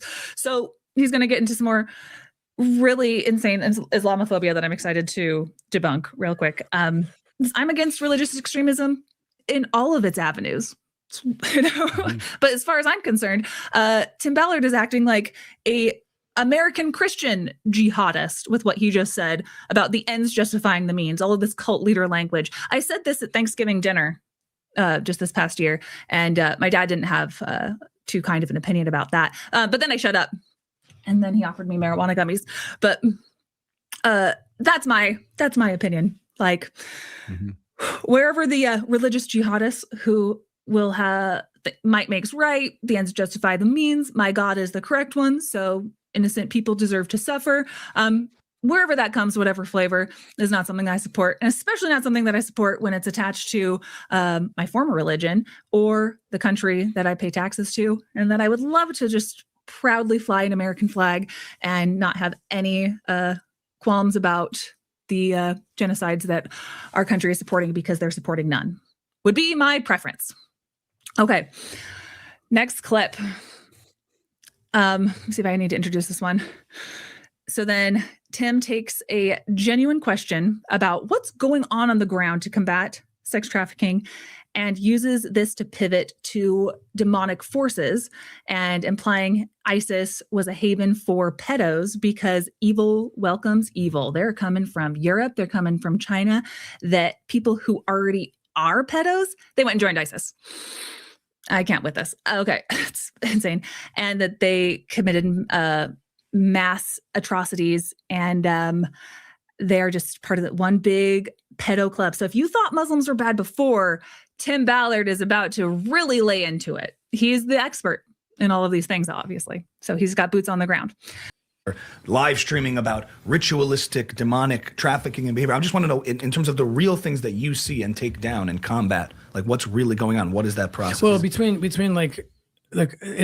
all in the same family of sex abuse. Mm-hmm. And what's going on is there's a demonic force that wants to rape children. Okay, and I'll tell you why that is. I can't speak of these things outside of a spiritual dimension. Okay, the devil has wanted to punch because it's that dark. It's that dark. But Can we try to talk about it in a different way? It all or connects. It doesn't work? Yeah. You got to use both. right. Okay. All right. You got to use wanna natural both. and spiritual. Okay. Like, well, you can't talk about one without the other. Right. Well, there's what motivates it in one sense, and just what actually goes down, so people can unpack that the actually- facts on the ground. It speaks to me actually, that language, but people, I imagine, dismiss you and dismiss the claims when you bring in language like that. Well, it manifests on the ground, so they can't. Okay, Correct. So tell let's us talk about about the it. ground and Yeah. what motivates it. Those are two Yeah. valid things. But I can hear people saying, "Oh my God," the whole like, "Oh, who's this?" That's why Sound of Freedom. You see people saying, "I'm not going to watch this crackpot conspiracy movie." I'm like, the real evil is not you putting it out there; it's what's out there and happening. That's not right. the people exposing it, but people react with such an aversion to those who expose evil rather than the evil itself. That's right. That's So, right. Continue. So I only bring this up to explain that it's much bigger than you think, because people decent brains cannot comprehend wanting to have sex with a child. It's like the anti-sex. It's like the opposite. Right, It's right. like you picture changing your kid's diapers. It's the least sexy thing on the planet. Right. So decent minds, I get it. I had to go through a process to even understand, and then, like, I can't understand it. Except I look in the guy's eyes and I see the devil, and like that's the only way. So I say this to set up the argument that it's bigger than you think, and the motivation doesn't come from anything a decent mind could recognize. Okay. Okay. So that's why I start with God. Satan, devil wants to punch God in his throne. He cannot access he wants to sit in the throne. He wants to punch the throne. He can't. So he will then attack what he can attack. The closest thing to God that's in the image of God is all of us, but of this demographic of all of us, children, anyone, if you had a child, you know what I'm talking about. They're angels in your arms. Right. So Satan wants to hit that, right? So he will infiltrate people that have chinks in their armor, this or that, whatever it is they want. It's pride, it's money, it's porn addiction, whatever it is, he will get in there and guide them to the place of craziness. And if he can get them to rape a kid, that's what's going on. I've been fighting ISIS. In 2018, I was in Iraq doing the same thing. And you have these European pedophiles joining ISIS. Those guys were all over, Germans, French, all over the place. There's Chinese pedophiles. They join in because they're welcome to the crowd. Because Can you Yeah. Yeah. So Whoa. I find it very interesting that they start off by saying, like, can we talk in a more understandable language instead of, I respect the religious part, but like, what are you actually doing? And he doesn't have a lot of evidence, and he's straining credulity, and he has to go through his spiritual lens of how he understands all of this. Because actually, in Tim Ballard's world, he's a guy who holds the priesthood, or he used to, who thinks he's a hotshot. He's a man within the right-wing religious sphere. He's basically untouchable. So he doesn't actually have to investigate the ways that sex trafficking is combated, the systemic reasons that it's in place, the ways that his friends within the right-wing movement are implicated, looking at the criminal justice system and the reforms that need to be made, whether in legislation or in communities, to get victims justice. He cannot speak eloquently about a single one of those fucking things, but he can tell you all about the demons that he sees in these pedos' eyes with completely unsubstantiated claims. I did some research. I cannot find a single shred of evidence that people who weren't already radicalized, whether in Europe or in the small Muslim population inside China, they were radicalized already by other things unrelated to pedophilia. And he acts like, because ISIS are just such evil, but again, he's always conflating ISIS with Palestinians, with Hamas, with the different forces combating in Syria. If they're Muslim, they have signed on to Sharia law and want to bring it to America, and they want to work with the leftist godless agenda through media operations like George Soros and others to make Sharia law come to America and to normalize pedophilia. Nothing about actually helping victims, everything about fear-mongering and conspiracy theories. And the right wing loves this guy. If you're right wing and you don't love him, then we should talk. But this has all been part of the online and offline ecosphere that has gotten us to who's the president in the White House right now, who has gotten us to this mass redaction space of the Epstein files protecting the elite pedos of the world. Everything with what Tim Ballard's rhetoric is the reason why we are at where we're at right now, including the need to go into other wars where brown people live. It's interesting to me that, Tim has played the role of being a spokesperson for God. He's assumed that he sees himself that way for so long. Now he's a spokesperson for the devil. He's telling us, here's what the devil wants to do, because the devil wants to punch the throne of God, which is a really, I don't know what that means, and can't do it. He's going to then hurt kids. And the thing that I hate about that is it absolves responsibility from the people that are actually hurting kids and it's blame it on the devil or whatever. And it's wrong. You don't need to ascribe some religious fanatical reason behind why it's wrong. You don't need to tell us that ISIS is bad because they're also pedophiles. ISIS is bad because they're killing people. Let's just lay the groundwork that killing other people is wrong, and then build your life and your belief system off of that foundation. But Tim can't do that. He can't do that. It's like killing is justified in some ways. Obviously, early in the video, pedophilia and working with pedophiles is okay if it's in a intelligence gathering operation. I'll just leave the pedophiles alone. Let them keep abusing kids, while if it's beneficial in some other way. His moral compass is all over the place, and it's flipping back and forth. And it's I don't know. It hurts my head to watch. Hurts my head to try and make sense of what he's talking about. But again, like what we talked about, like in the last segment, is like if you share some of the religious beliefs in the Christian world, that's great, no problem. But just recognize when your religious beliefs are being hijacked into believing and doing something that's wrong.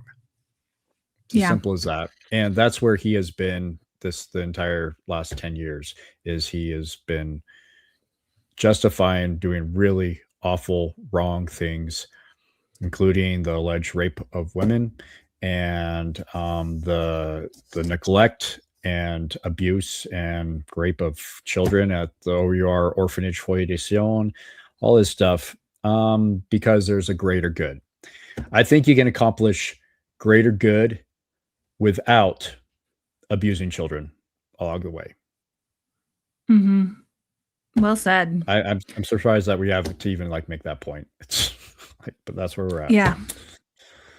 But Tim Ballard strangely believes in the opposite, as we explained earlier. But yeah, thank you, Ryan. Extremely well said. So we can go on to the next clip, more about accountability. That's for losers. What we really want is to talk about how everyone's possessed by demons. Yeah, I mean, this is what I mean. There's an October 8th moment that happens where you see evil that's so in front of you and proud and filmed. And there's two reactions to it: the impulse to confront it and defeat it, or to shy away, pretend that's not what it is, and that it must be some external thing going on. No decent people would ever behave this way. Right. They must be oppressed. They must be suffering. And that's what's happening. Somebody else is causing this. And you're saying it's beyond our world what's causing it and motivating it. There's something so spiritual and demonic. But either way. Did you catch what he just said there, you guys? I had to watch it a couple times. When his response after October 7th, when you see the obvious atrocities and horrible things that Hamas committed on October 7th, and he says that your response to that is to think that there must have been some kind of injustice happening. And a lot of people, when they even question the carpet bombing and exuberant force that some might call a genocide, you could say, has been mandated against the Palestinian people. Some might say that there has been so much happening within this conflict for so long, so many injustices, from a siege of medical supplies and food and water to living like second-class citizens in basically a concentration camp. If you want to quote people like Norman Finkelstein.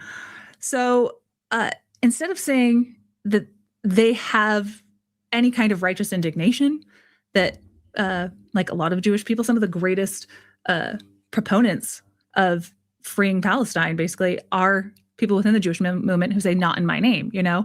So it's not just a Jewish versus non-Jewish Zionist. It's truly an ethno-state versus non-ethno-state. I'm on the non-ethno-state portion of that argument, right? But instead of saying that the things that have been that have led to October 7th could have been born out of any kind of injustice, he goes with Tim Ballard's argument that it just is demonic forces. It leads into everything else about actually fighting for the rights of innocent people who can't control the places that they were born in this world. Yet, by merit of being born to a Palestinian family, you listen to pretty much any politician in Israel or common people on the street, any news pundit on a Hebrew station. One of the things that I covered in that 4-part series with Lindsay. If you know where I'm going with this, it's pretty scary that talk to a lot of average people in all leadership down to civilians of Israeli society. Should all of the babies be killed as their justification of going after hospitals, their justification for going after innocent children, sniping them in the head, as many doctors have reported, nurses and doctors crying hysterically that they don't have the medical supplies to help children that they've seen who've been sniped in the head and had all kinds of unjustifiable things happen to them. Is it possible that people like that would have a justification to be upset when there are people from all lanes of Israeli society who say that, yes, those children, they're going to grow up to be just like Hamas. They're going to grow up to be terrorists. So it is better to kill them now. Their lives mean absolutely nothing. I mean, you can already tell that by the history and putting them in a concentration camp. But it's definitely not all Jewish people, but that is what the Zionist ethno-state, that is part and parcel to what they believe, unfortunately. And instead of combating the reasons why that is, again, a lot of intervention by America and Western powers to establish Israel in the first place, those are not conspiracies. Those are facts. A lot of foreign intervention that does make the Muslim world quite upset, let's put it that way, at America and its allies, put it that way. So that really, really struck me. That felt like he was trying to get somewhere in that, but can't look at it systemically, just like everything. Really, wow. Just wow. Yeah, well said. Should we talk about Tim saying that the IDF is the most moral army in the world, and that's why his friends don't want to donate to him anymore? Should we get to that? You guys ready for me to drop this one on you? Yes. Mm-hmm. You're taking a tier 2 country who's like all of us trying to get better, and that's the pedophile country. And what she does is she goes deeper and says, oh, well, the non-extradition stuff. Well, yeah, there's a reason for the non-extradition laws that protect people because of all the crap they've been through for hundreds of thousands of years. Mm-hmm. They're not going to send their Jewish people to a place where they're hated, mm-hmm. where they just left, severe persecution. So it makes sense why they protect their people. Mm-hmm. But no, it's because they're pedophiles. Mm-hmm. Well, where's the pedophilia going on? That's it. Which country reigns supreme on the worst tier? Iran. Yeah. Any Sharia law country is by far the worst. What's the population? I better know. If I don't know, then I shouldn't be. 90 million. Yeah. 90 you don't even know. It's a beautiful country. Great skiing. You see it with the Jeffrey Epstein files. The Epstein files also where 80 million, by the way. Where they're take trying. That, Tucker. Oh boy. So Non-extradition policy of Israel. Do you want to take this? yeah, so he's talking before this clip. I guess I didn't cue it up quite where I wanted to, but before that, he's talking about, I mean, the title of the video that he's on with these Zionist douche bros is called, oh crap, I don't have it. It's called something of like what Candace Owens and Tucker Carlson miss about Israel altogether. So it's kind of clickbaity because I think he barely mentions them by name, and then they're doing a little joke there referencing to the interview that Ted Cruz had with Tucker Carlson when talking about war in Iran, and you can't really know what you're supposed to be doing in invading a country if you really don't know the first thing about it or how many people are there. They're riffing on that. So he's trying to do this takedown of the people on the right, former friends of his that have defected from the Zionist cause. And, there's quite the, right-wing civil war kind of going on right now. So making references to that. But his reasoning is all these things about Israel is the humble guy, the righteous person. And we know that they need to have a non-extradition clause, which is what protects pedophiles from returning to their home country and actually facing justice. They need that because so many countries are anti-Semitic that they wouldn't get a fair trial. They wouldn't get a fair trial. Just look at Jeffrey Epstein. He didn't get a fair trial. Just kidding. He didn't say that, but he wouldn't get a fair trial. And so the history of the non-extradition clause, it made sense for a certain period of time, obviously with, post-Holocaust and rabid anti-Semitism in America, all the way up to the present day in some arenas. But the idea that the world's leading anti-sex trafficking activist, Tim Ballard, the extradition clause of Israel also really tells you everything you need to know. Everything. Yeah. This is just, he's revealing his hand fully for everybody to see. Israel has a policy that they won't extradite pedophiles if requested by another country where they have an investigation's concluded that somebody has committed pedophilia in their country, and they make a request to Israel for extradition of that person to face trial and conviction and jail time in that other country. Israel has a blanket policy that, no, we will not comply with any requests for extradition over the issue of pedophilia. First off, that tells you how many pedophiles are in Israel. It's a lot.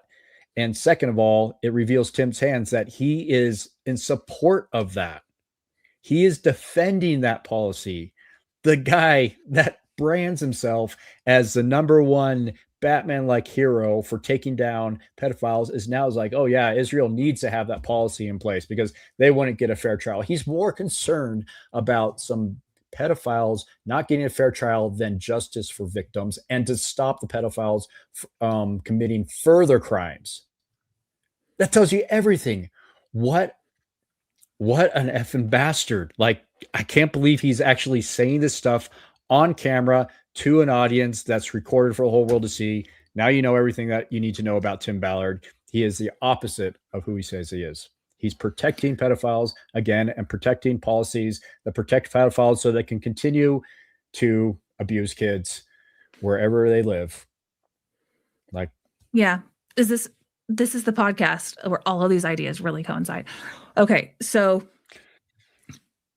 next we're going to get into a clip of, Tim talking about the satanic angle versus how obvious that it's really just more billionaires, and you're trying to do like a soft focus, like PR lens about implications with Israel, Trump, and billionaires, but really hone in on the demonic forces, because those are the things that you can't prove, but you can't substantiate, but are really important to say to the right audience. Okay. In terms of the ritual. They will mimic like sacred rituals of any kind of religion and turn it into complete sex with children. So what does that have to do with Epstein being like wanting to have sex with kids. We can bleep that out, I guess. This YouTube's gonna kill us. But I'm saying, where does it jump from? Like, I have someone's perverse. Yeah, I'm attracted to that. It's a gateway thing, right? Okay. It's like you do marijuana, and eventually it just stops working, and you want more of that adrenaline rush. If you want to speak of it outside of spiritual terms, you just call it an adrenaline rush. Okay. And then you got to go to cocaine, you got to go to something higher, and you get more and more of a rush. Now I argue there's a spiritual element of darkness that accompanies this, but you don't even have to say that. Yeah.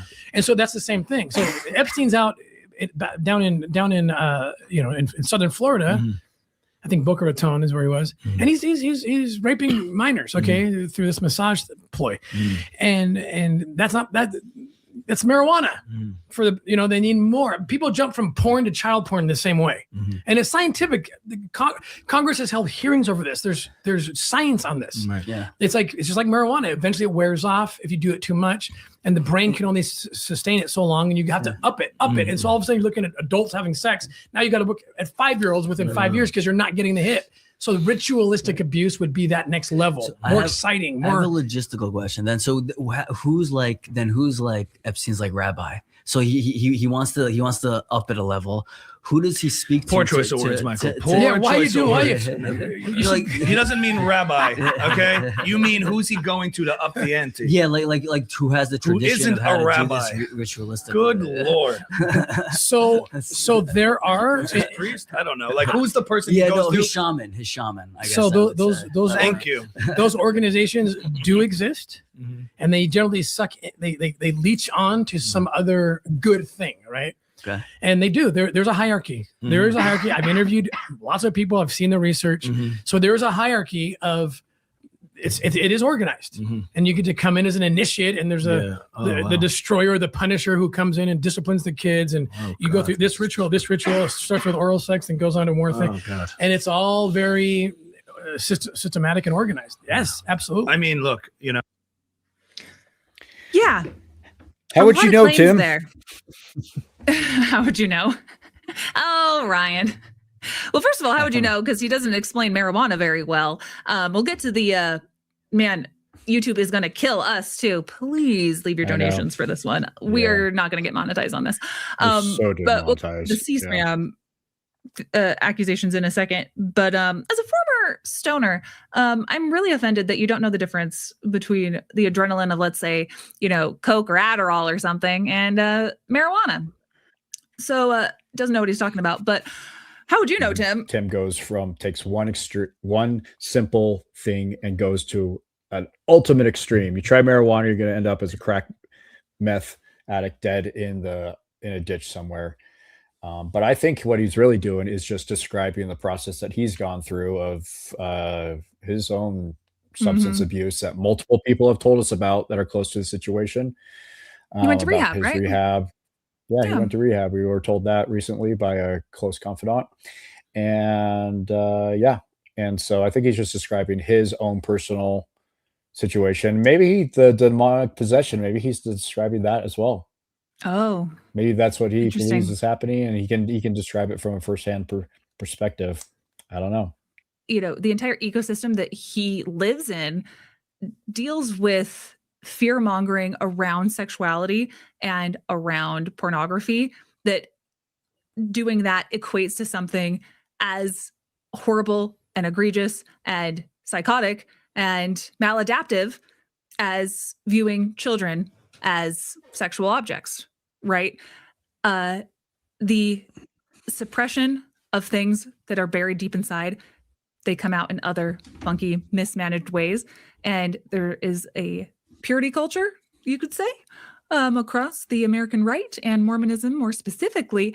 And it just seems to me that he profits off of making people so afraid when he says things like porn will lead to the worst thing in the entire world. You know what I mean? Do you see where I'm going with that? That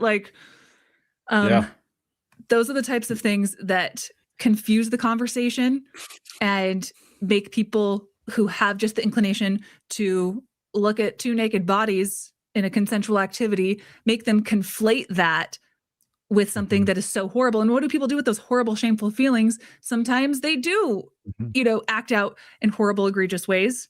and then the justice system in America covers up for them usually anyway. But it's just, he profits off of this kind of thing that has destroyed families. I have a close friend. He's probably watching right now and getting ready to send some more money in a super chat. Just kidding. But I have a close friend whose entire family was ripped apart because of the accusations of, in Mormonism, this idea that if you are looking at pornography, then you are therefore so immorally bankrupt that you probably watch C-SPAN and touch children because you don't have a moral compass. You're not in the church anymore. One thing absolutely leads to another. And families have been ripped apart based on this kind of lie. That there's, I can read some evidence that I was getting as I've investigated this, but just know that all these studies, all these things he's talking about, they're not true. And if you talk to any therapist, there's 3 different types of, I wish I had a therapy. Jeff did a great TikTok about this, if you guys want me to play it. But in summary, he basically says that he says not to defend pedophiles, but this is the different types of pedos. There are people who know that they have these inclinations towards children and they're working on it and they're in therapy and they'll never act on it, but they're aware of it and, seeking out means to remedy it in, other coping mechanisms. And then there are the people who don't think that it's wrong and believe that they should act on it, kind of like the way that Alan Dershowitz just barely did that entire explanation for us earlier about how the age of consent should be lowered and involved in trafficking teenagers like Virginia Giuffre, things like that, and coming up with explanations of why consent can be misconstrued. I don't really trust Tim Ballard already as far as I can throw him, but the fact that he aligns with Alan Dershowitz's ideas around that's scary. But anyway, there's the other kind that sanctify it, they allow it, they excuse it. And then there's the third kind that is similar in ways to what Tim Ballard is talking about, where I do believe that being a billionaire should basically be illegal. You should win the lottery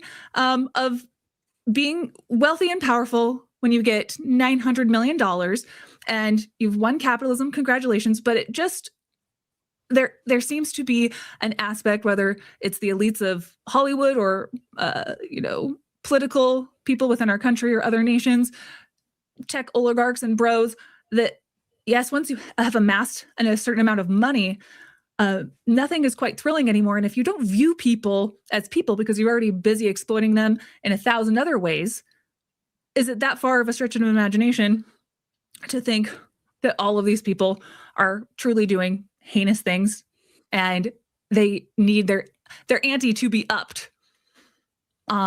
They don't have the same empathy centers. There's a book that I read on this once, that billionaires don't have the same empathy centers of their brains that the rest of us Homo sapiens have, that it has been evolved out of them so that they can disregard empathy for exploitation. Fun fact. So for all of those reasons and more, very suspicious of people in elite positions of power.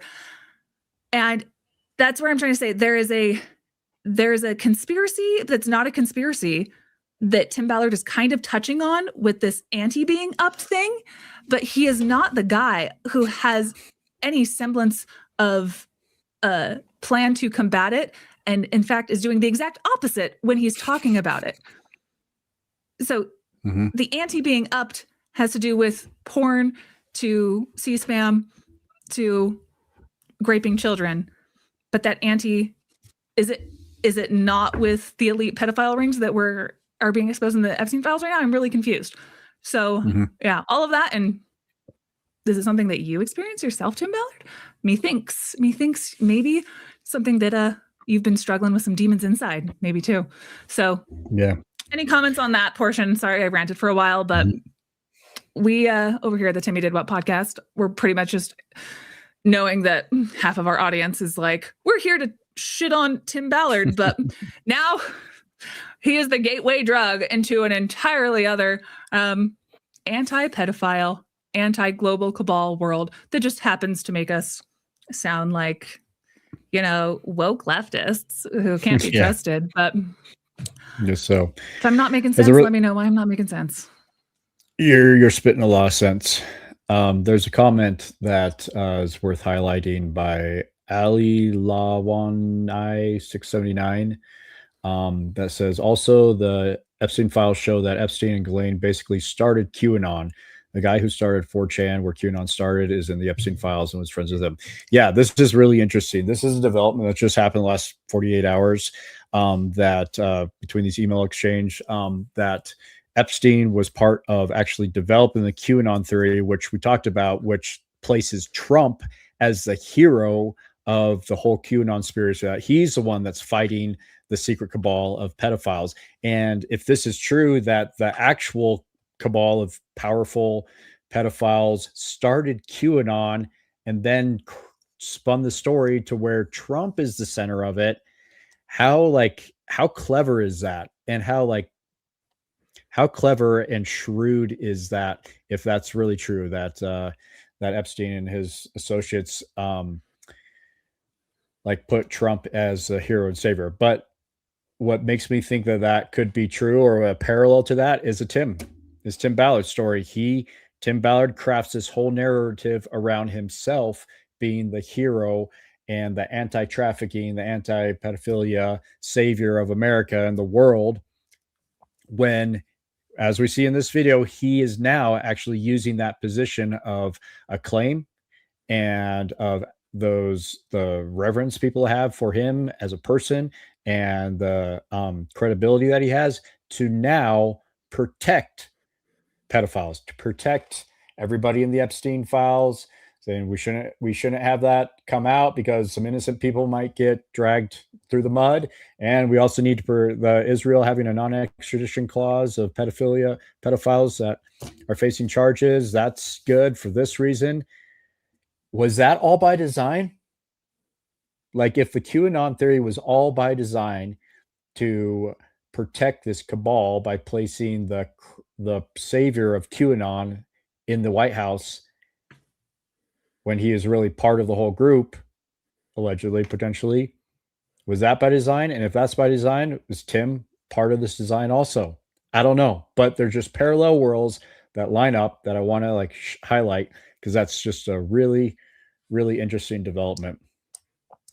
Yeah, that's really interesting. Good comments. Keep pointing these out, people. I love hearing what you have to say, and that I'm so happy. It makes my heart leap for joy when I see people in the comments that are making the connections that Kara and I are seeing. Are like, yeah, we're not the only ones. There's actually you can connect the dots here. Like, every day, average people can connect the dots, and they're not falling for the lies. Getting into next clip on how Israel and Tim Ballard are actually mirror images of each other, and they make this really funny reference that I think that you would appreciate, Ryan, given all of the stuff we talked about. The American covenant and Zionism, is they say that, Tim, you don't even have any skin in the game about whether Israel lives or dies. I was like, they don't know the first thing about Tim Ballard then, apparently. Thanks for putting all these clips together. There's a lot that goes into it behind the scenes, folks, in organizing all this stuff. So, round of applause for Kara. My computer died. I was up till 4 a.m. To be honest, that was a thing that I did. Also following God's celestial portals as we dismantle the entire trafficking ring. Well, they accuse you of the very thing you're combating, which is an interesting parallel to what we've been talking about Israel the last 2 years. That's what they do. October 7th, they accuse Israel of everything Israel's fighting. Genocide, of the worst sexual perversions, pedophilia, anything you could do to make Israel the demon that it's trying to fight. That's what you do. That's the best form of lawfare. So the struggle that Israelis, the Jewish people have been going through, I feel like in your world, even at a personal level, it feels like they're like mirror images of each other. They are. In fact, they started at the same time. So they did this to me end of September, just weeks before October 7th. In fact, the news cycle in Utah was, Tim's a pedophile, Tim's this, Tim's a rapist, blah, blah, blah. And what stopped the news cycle, because I was dying, was... Just to interject, Tim, nobody was calling you a pedo, but even with my most critical lens, I still won't call you a pedo, but I will definitely call you the world's leading pedo conspirator, apologist, advocate, supporter, protector, whitewasher. So don't you find it kind of ironic that he's aligning himself with, like, okay, you guys are being called genocidal. I've been called a pedophile. We have just been both called the worst things in the world, and they're definitely not true. Okay, don't use the word pedo if you don't want to, but adjacent, rapist, those things are much more close to what the allegations and evidence have to show. But I'll keep playing. Just wanted to point that out. Oh my gosh, October 7th. So when I got to Israel, I was especially wanting to defend them because the whole world was not what I call Matthew 18 compliant with me or them. So I'm like, oh no, you want to defend people that are. Is Matthew 18, those who will bless the Jews will be blessed, or is that No. This is a Jesus principle about how you reconcile with your brother. Like you go to your brother, you talk to them, you find out the truth. It's the antithesis of conspiracy theory, right? Right. And so I'm like, no, I'm going to get to the bottom of this. I started doing all this content to defend Israel. Right. I felt like I really first I know who they are in the biblical account and my connection to them as a Christian. But beyond that, it was just like, no, anyone, I will defend them because I will not let them suffer like I suffered. Right. And we suffered at the same time. Right. And then we Just pausing there. I have more to go, but what? What? I will not wanted let to them defend suffer. Israel. Like I won't I've let Alan suffered. Dershowitz suffer the way that I've suffered. I will not let Donald Trump I won't suffer the let- way that I've suffered. I will not let Israel suffer backlash unjustly like I've suffered. Like, what is he talking about? I Like, he's can't. trying to get a job or something. Yeah. He wants an appointment. He couldn't get an appointment in the Trump regime, so is he like campaigning for an appointment as an ambassador to Israel, or I don't know what he's talking about. Yeah. It's a new righteous crusade he's on. Because he's talking about how he just came out to fervently support Israel after October 7th, and the same kind of things, the like exact same fall 2023 were happening to him. I've been following this pretty closely, and to my best knowledge, he only started posting rapidly about Israel on his social media accounts shortly after the assassination, you could say, of Charlie Kirk. Around that time when it was leaked that Charlie Kirk had a letter that he wrote while he was supposed to be with his family, and he wrote this to Benjamin Netanyahu about how he wants to be on the side of the pro-Israel cause, but he's getting all of these kids at college campuses from the right and the left wing who are calling out this genocide for being a genocide, and he doesn't know how to combat the online forces that are inundating the young people with images of the atrocious behavior by the IDF, which we have named already. Think of the list in your own head. But his response, or so there's this letter that Charlie Kirk wrote to Bibi, and not explaining that he doesn't agree with the genocide, which is more where Candace Owens comes from, is that he cannot keep going and doing these speeches when all of the questions are just Israel, Israel, Israel. He says, you guys need to have a better social media strategy because I don't want to spend all of my time talking about this. So it's a little known fact that, people, when they watch Candace Owens and the Turning Point USA crowd, they have exposed that Charlie Kirk said that he was leaving the pro-Israel cause, I don't know, weeks before his death, and all kinds of implications can be made. I'm not going to make them today and let other podcasters do that, but that he was offered something like $150 million by the state of Israel to do more pro-Israel work with TPUSA, but he refused that and said that he's done with these Jewish donors. You guys have heard the story, I hope by now, of those facts that have come out since his assassination. And it was around that all same time that it sounded like Benjamin Netanyahu took the advice of Charlie Kirk, because right around that same time, we started to see a huge flood of pro-Israel propaganda all across social media, and reports that influencers were paid $7,000 per post. So I don't know if that's exactly been verified yet, but that is what seems to be quite obvious just from what I can see, and what insiders and whistleblowers have leaked. Ryan, have you heard this as well? So Yeah, I think it's pretty credible. $7,000 per post, like paying influencers to push pro-Israel propaganda. That's been reported on by a few different sources, so I think it's probably pretty credible. Right. So you have getting to the bottom of my smoothie that is all seeds now, so it's not a good thing to be drinking and talking. But so you put all of those kind of facts together, and here Tim is saying that it's actually just we're mirror images of each other. People get us all wrong. And as a matter of fact, I just really support the pro-Israel cause. I always have, really publicly on social media, because it's the right thing to do. These are the good guys. They go in and help the Druze people. They're not stealing their land like they could be doing. It's just the right thing to do to support this cause. But I think all of the other context is worth noting, at least. So he's made his bed and he will be lying in it, but let the record show. It's a little bit of a trope by now, but like, which side of history are you on?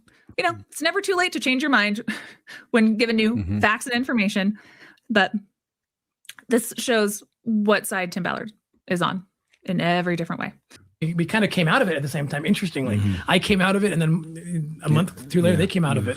So it's this like real inversion of truth. It's taking the exact false thing and saying that that's the truth. Yeah, and I've experienced that thing through October 7th, and it drives me insane. Yeah, right. Like it's exactly the opposite of what you're saying. Exactly the opposite. But that's what they do. That's on purpose. That's by design. Right. Also, because you've actually like seen firsthand, I witnessed the evil. It's not just like headlines versus headlines. It's not just, well, I'm going to make a case here. It's not like you have skin in the game from a sense of either being Israeli or, you know, some people try, or, you know, it's not like this biased thing where you happen to come from a world that's partial to this or partial to that. I mean, you just happen to see the very evil things that people love to just talk about conversationally. And I think there's been this divide now that you're starting to see post-war of people who talk about stuff and people who know stuff. You've seen people who've been, I watched an episode, you know, there was Coleman Hughes versus Dave Smith on trigonometry. Right. We've covered his stuff a lot because it's been impactful and it's been making its rounds, these arguments against Israel. And, you know, they talk about Hamas and then it's like, well, the IDF, you know, does all these things. But then I'm not afraid to say that when you see footage that tries to depict the IDF as something, you see people confusing tragedy and atrocity. You know, they see the images of war and they're like, that just looks terrible. You see suffering. And they try to equate that to what you see with the Druze in Syria or what you see with Hamas now in Gaza. Right. They're not the same thing. And not at all the same thing. It's easy to see things and say, people's empathy is confused because they see tragedy and they're like, I have empathy. And they see atrocity and they have empathy. Those are two different scenarios. It's all about intent. It would be equivalent. Yeah. Look, I don't think there's ever been a war. I've studied war a lot, right? Yes. And after the Allies bombed Dresden, did they throw parachute in food? Yeah. Yeah. No. Yeah. But so Israel's actually doing things I've never seen people do after they have to defend themselves. Right. But no, they're just attacking, you know, or this. But you're equipped to identify the imposters in this space, the people who claim to have virtue and care about the suffering of Gazans and this horrible oppressive regime that is Israel. And you're like, So you're there on the ground. You kind of, you know, from the position of defending the most innocent people, and you come to the position you come to. I think that's pretty powerful. No, I don't. I think that's, I think that is a pipeline that I don't want to have anything to do with, to be honest. No, I don't think that that's powerful. I think, like we've said this entire program, I think that Tim Ballard has utilized these falsely gained credentials based on a fictional movie from The Sound of Freedom of just people kind of taking his word for it that he's saved this many kids without verifying anything. And they're willing to do that because it can bolster their points about who's righteous and who's evil in the causes that they want to support. It's absolutely bullshit. No, this entire thing was really, it's just coded propaganda. I don't know. What do you think, Ryan? Yeah, I think this podcast more than any others absolutely reveals that Tim Ballard has no moral compass. That murder is justified in this situation and not in this one. That pedophilia and protection of pedophiles is justified in certain situations and not in others. He has absolutely no moral compass. He is not somebody we should be listening to. It makes me sick that he has 1 million followers on Instagram and he's pushing this kind of crap out into our society. So I just, I don't know, I'd ask our audience to push the counter narrative either by sharing some of these videos or going into the chat wherever Tim is at and pointing out the hypocrisy and the justified murder and the justified protection of pedophiles in our own government, in Israel, anywhere it's at in the world. Do it for kids. I feel like Tim by saying that. I hate that. He's totally spoiled that justification, but he has no moral compass, and we got an absolute mess to clean up on our hands, an absolute total disaster of a mess. So thanks to anybody that's willing to get in this fight and take up the cause of trying to get the truth out there. Yeah, well said. And I do have a little bit more of that clip because Tim actually tells us how to solve these problems. And knowing the humble, reverent, non-power seeking guy that Tim Ballard is, let's finish up this last clip of what his solution is. I'm telling you, it's deep and dark and spiritual because it's been going on for thousands of years. They're the witness people. I've said this before, and I know this. They're the witness people. If you want to know what's going to happen, watch them. Why do we read the Old Testament, but we won't read what I would call modern day scripture? This is modern day scripture. There's a covenant on this land, on Israel, as there was in the Old Testament. The dark side doesn't want you to see the blueprints. The witness people, I won't say chosen people, but I would say that too. Okay, for the other people who are, call them witness people. So are you going to burn your Old Testament because bad things happened with King, Solomon? Solomon went south. He stopped within the covenant. No, you're going to criticize BB, criticize him, but watch what's happening, because this is God's witness people that creates a blueprint. George Washington understood this. When George Washington set up America, they quoted from Deuteronomy more than any other book, more than Hobbes, more than Locke, more than Cicero. They all of them were they were trying to build one nation under God on the covenant concept. It's clear in America. I've written books about this because they recognize that's the witness people. When they did good things happen. When they did bad things happen. Let's follow this because we believe in God also. And I think there's a dark side that wants to cover the blueprints, which is Israel, and it always will be till the end. Till the Messiah comes, they're the blueprints. And I think that's what this spiritual conspiracy is about. Hide it, don't see it, invert things, call the good guys bad, the bad guys good, and then all the other countries are going to get blindsided. And guess what? It's working. Look at Europe. Look what's happening in this city right now. They blinded them to it. So they're trying to hide who the enemy is, because the enemy is trying to get into every other constitutional republic. And they're winning right now. Well, we can turn it around. How do we turn it around? Elect me president. We haven't. Was he joking? Was he joking? He's had political ambition since I knew him in 2011, and he still does. That's what he's been going for, is the power and fame of the presidency. He's wanted that. Yeah. And as far as just his entire framing is this divine mandate from Israel to the American covenant, and using this language that invokes the idea to his religious audiences that what's happening in Israel is righteous. Yeah, you can criticize. I believe in free speech, of course. I'm not going to say you to follow him unequivocally, but criticize Bibi, but it's always going to be Israel. That Israel is where the Messiah is coming.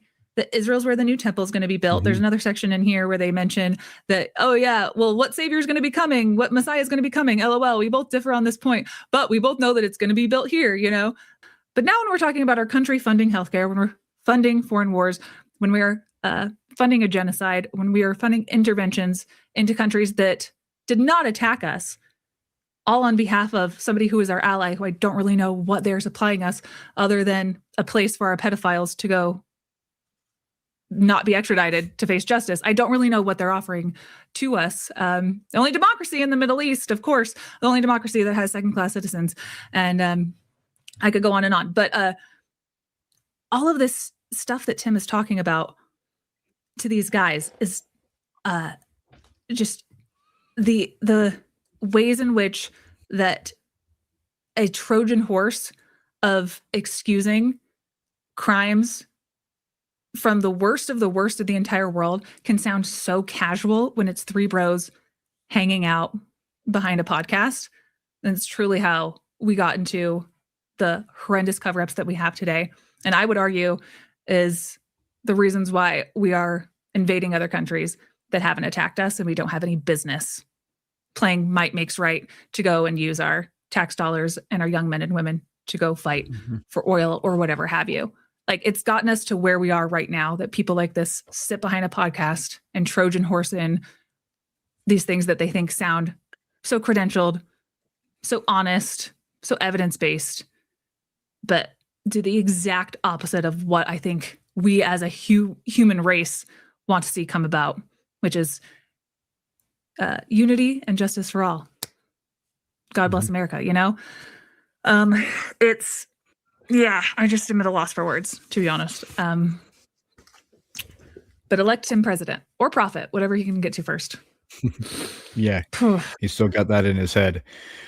Yeah, it's hard for me to hear him talk about the American covenant, the covenant message as a blueprint for taking the land. It's just justification for murder. That's what it comes down to. Is God gave, he talks in that last clip about these are the chosen people, the Israelis are the chosen people, the one that's going to welcome the Savior when he comes again in his mind and believes. And so they get a free pass to do whatever they want.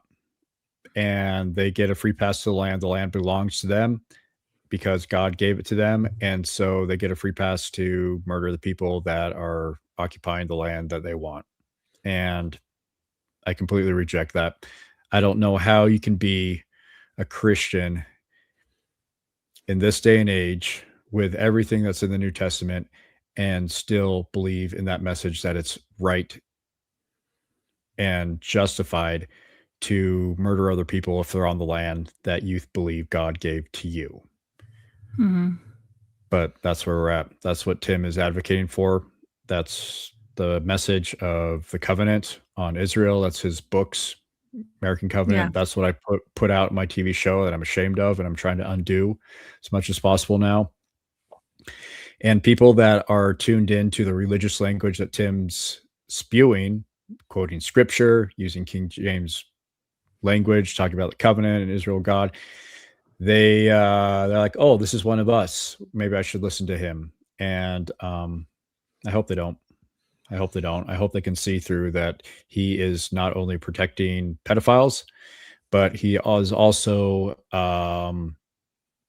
advocating for the justification of the genocide that's happening in Palestine and the Gaza Strip right now. And so he is also, in my book, part of a machine that conducts mass murder. That's who we're dealing with.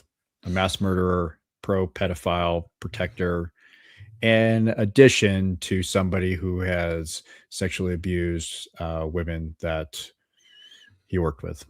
So, yeah, let's elect that guy for president. You're right. But he knows the blueprint. Something's going on with my camera. He knows the blueprint. Yeah. The blueprints in Israel and the blueprints in America. And I don't believe in God, but hey, audience, do you guys believe in a God that would have a blueprint that involves non-extradition clauses? Do you guys believe in a blueprint that has $1 trillion military budget? I don't believe in that kind of blueprint for what kind of God I would worship. I did just get done being Mormon for 30 days, and it was really tough, if you want to know, because I tried to be a Mormon, and I was just trying to be like Jesus every day, and it made me really depressed for most of January, because all I knew how to Jesus as a non-believer was just mourn with those that mourn. And there's been a lot of things to mourn lately, and I'm just like, this sucks. So yeah, it's kind of hard to be a mourning with those that mourn kind of Christian. But for the other people out there, they're American Covenant, there's a blueprint, and no amount of victims, no amount of deaths, no amount of atrocities spike their honest empathy as a member of the human race, that just because somebody was born in a different country, somebody doesn't have access to the due process that you have, whether they crossed the border as a child and came here against their will, or were fleeing persecution and finding asylum in America, anything that makes brown people scary, other religions scary, and bolsters Israel's interests and the interests of billionaires and the elite within our society that never face any kind of consequences, even when it's proven that they have skirted the law, committed white-collar crimes.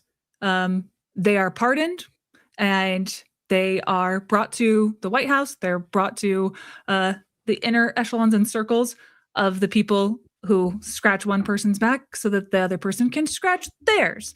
I don't think the world is really ever going to be the same after what has come out of the Epstein files. And I hope that when people think of Tim Ballard from this podcast on, I hope that it gets out to enough people to really realize how conned people have been to embolden and allow the system to take place. Because they think that we're going to keep doing a culture war of left versus right. And I don't care. It is the top versus the bottom. It is people uniting despite their differences to say, I don't want you to take my neighbor who has definitely killed less people than an ICE agent at this point in 2026. Much less likely to commit a crime than an American-born citizen. Much less likely, especially if the American citizen that you're comparing an immigrant to is an ICE agent.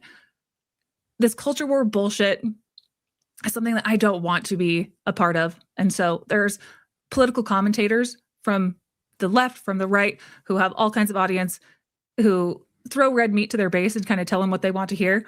And I do hope that my audience is receptive of this message, obviously, but I am not here to be clickbaity or to just stoke fear and anger. I'm here to just lay the facts on the table of what the fuck our country has become, what our world has become, and to ask people to stop following the propaganda and believe women, believe victims. And if we do have an election, to not just vote for better policies and better people to be in these positions of power that call, Israel the genocidal nation that it is, to demand that they don't take money from foreign lobbyists like AIPAC, to demand better of our politicians, but also just to demand better from ourselves, our communities, the things that we read, the podcasts that we listen to be hyper aware of the people out there who seek to manipulate us and to divide us. 'Cause I'll tell you again, the first thing that I thought after I heard Charlie Kirk was shot was, shit. I thought the revolution is starting. I thought not like in a like a leftist let's murder everyone kind of. I was like, this is now the powder keg. I was like, something is taking off from this point forward that we've never seen before. And I thought to myself, they want us to be divided, and I will not hate my countrymen. I will not hate my countrymen was the promise that I'll make. I will try to understand them. But when it comes to this entire elite cabal and people like Tim Ballard, saying all the things to cover up for the people that he rubs elbows with and believes in their theological and geopolitical goals, when it comes to people like Tim Ballard, it is beyond villain, comic book character levels of evil.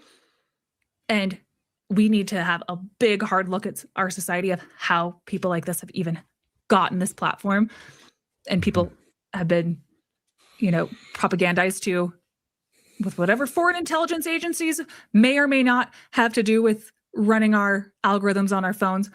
I don't know, but maybe that's something to look into. But where we got now as a country and what we allow and what Tim Ballard thinks he can get away with saying on this really shows how much we have fallen as a country.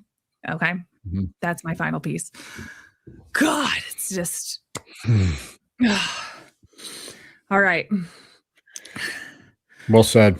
Well said. That's a great ending spot. Okay. There's nothing to add. Mic drop. All right.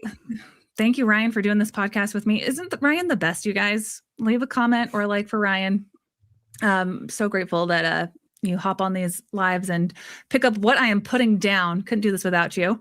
And if you guys out there are donors to this channel in any way, shape, or form, thank you so, so much.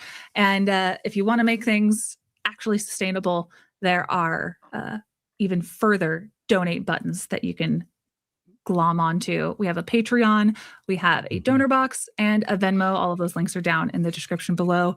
You can also just like this video, comment on it, share it with somebody that you think might need to hear it. And if you want to follow me I'm on Substack. My links are down below. I've been writing a lot more Substacks lately. I just went to a psychedelics conference, and my future endeavors, including this, is to, one, have my birthday next week, February 10th. Happy birthday, Kara. Thank you so much. I'm not doing anything for my birthday, so I got to really like pump it up to the audience right now.